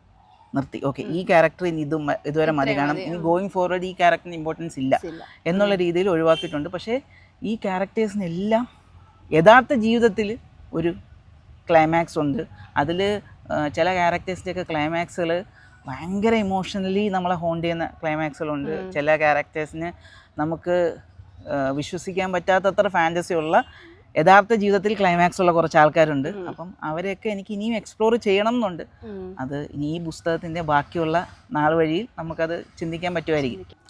അപ്പോൾ വിഷ്ണുവിൻ്റെ ആഗ്രഹം പോലെ അദൃശ്യമുറിവുകൾ ഇനി സിനിമയാവുകയും അതുപോലെ അദൃശ്യമുറിവുകൾ ഇനിയും അതിൻ്റെ പാർട്ടുകളൊക്കെ ഇറങ്ങി ഇനിയും ഒരുപാട് മുന്നിലേക്ക് പോകാനും ഒക്കെ കഴിയട്ടെ. അപ്പം ഞങ്ങളുടെ ചർച്ചയിൽ പങ്കെടുത്തതിന് ഒരുപാട് നന്ദി. ഓക്കെ, നന്ദി. കുറച്ച് നന്ദി എനിക്ക് പറയാനുണ്ട്. ഒന്നാമതായിട്ട് മാമിനോട്, കാരണം പുസ്തകം വായിച്ചതിനും പുസ്തകത്തിനെക്കുറിച്ച് ഒരു അഭിപ്രായം ആദ്യമേ എനിക്ക് അറിയിച്ചതിനും ഒരുപാട് നന്ദിയുണ്ട്. കാരണം നമുക്കിപ്പോൾ അറിയാമല്ലോ, നമ്മളൊരു പുസ്തകം എഴുതി കഴിയുമ്പോഴത്തേക്ക് ഓഡിയൻസിൽ നിന്ന് കിട്ടുന്ന ഫീഡ്ബാക്ക് വെച്ചിട്ടാണ് നമ്മൾ വിലയിരുത്തുന്നത്. കാരണം നമുക്കെപ്പോഴും നമ്മുടെ പുസ്തകം അടിപൊളിയായിരിക്കും. അപ്പോൾ എനിക്ക് ആദ്യമായിട്ട് ഫീഡ്ബാക്ക് തന്നതിൽ ഒരാൾ മാമാണ്. അപ്പോൾ അതിലെനിക്ക് ഒരുപാട്, അത് ഞാൻ പലവട്ടം പറഞ്ഞിട്ടുണ്ട്, ഞാൻ ഒന്നുകൂടെ എല്ലാവരും ഒന്നുകൂടെ പറയാണ്. പിന്നെ ഉറപ്പായിട്ടും ഇതുപോലൊരു കഥ വന്നപ്പോൾ അത് പബ്ലിഷ് ചെയ്യാൻ പബ്ലിഷ് ചെയ്ത മാൻകൈൻഡിലെ സാഹിബ് സാറിനും ഒരുപാട് നന്ദിയുണ്ട്. അതോടൊപ്പം തന്നെ ഈ പുസ്തകം ഞാനത് ഭയങ്കര സന്തോഷത്തോടുകൂടി പറയാണ്. അതായത് ഇപ്പം നമുക്ക് പറയത്തില്ല, നമ്മളൊരു പ്രോഡക്റ്റ് ഇറക്കിക്കഴിഞ്ഞാൽ അതിന് നല്ലതും ചീത്തയും കാണും. പക്ഷേ എനിക്കിതുവരെ ഈ പുസ്തകത്തെക്കുറിച്ചൊരു നെഗറ്റീവ് റിവ്യൂ എന്നുള്ള രീതിയിൽ എനിക്ക് കിട്ടിയിട്ടില്ല. വായിച്ച ഒരു എന്താ പറയുക, എനിക്ക് അഭിപ്രായം എന്നോട് പറഞ്ഞിട്ടുള്ള എല്ലാവർക്കും പുസ്തകം ഇഷ്ടപ്പെട്ടിട്ടുണ്ട്. അപ്പോൾ അത് ഒരു എഴുത്തുകാരൻ എന്നതിനേക്കാൾ ഉപരി ഒരു എന്താ പറയുക, ഒരു വ്യക്തി എന്നുള്ള നിലയ്ക്ക് എനിക്ക് ഭയങ്കര സന്തോഷം തോന്നിയ ഒരു അനുഭവമാണ്. അപ്പം പുസ്തകം വായിച്ച എല്ലാ ആൾക്കാർക്കും, അഭിപ്രായം പറഞ്ഞ ആൾക്കാർക്കും ഒരുപാട് നന്ദി. ഇനി വായിക്കാത്തവർ നിങ്ങൾക്ക് സമയം ഉണ്ടെങ്കിൽ ഉറപ്പായിട്ടും ഒന്ന് വായിച്ച് നോക്കുക. വായിച്ച് കഴിഞ്ഞൊരു അഭിപ്രായം പറഞ്ഞാൽ ഒരുപാട് സന്തോഷമായിരിക്കും.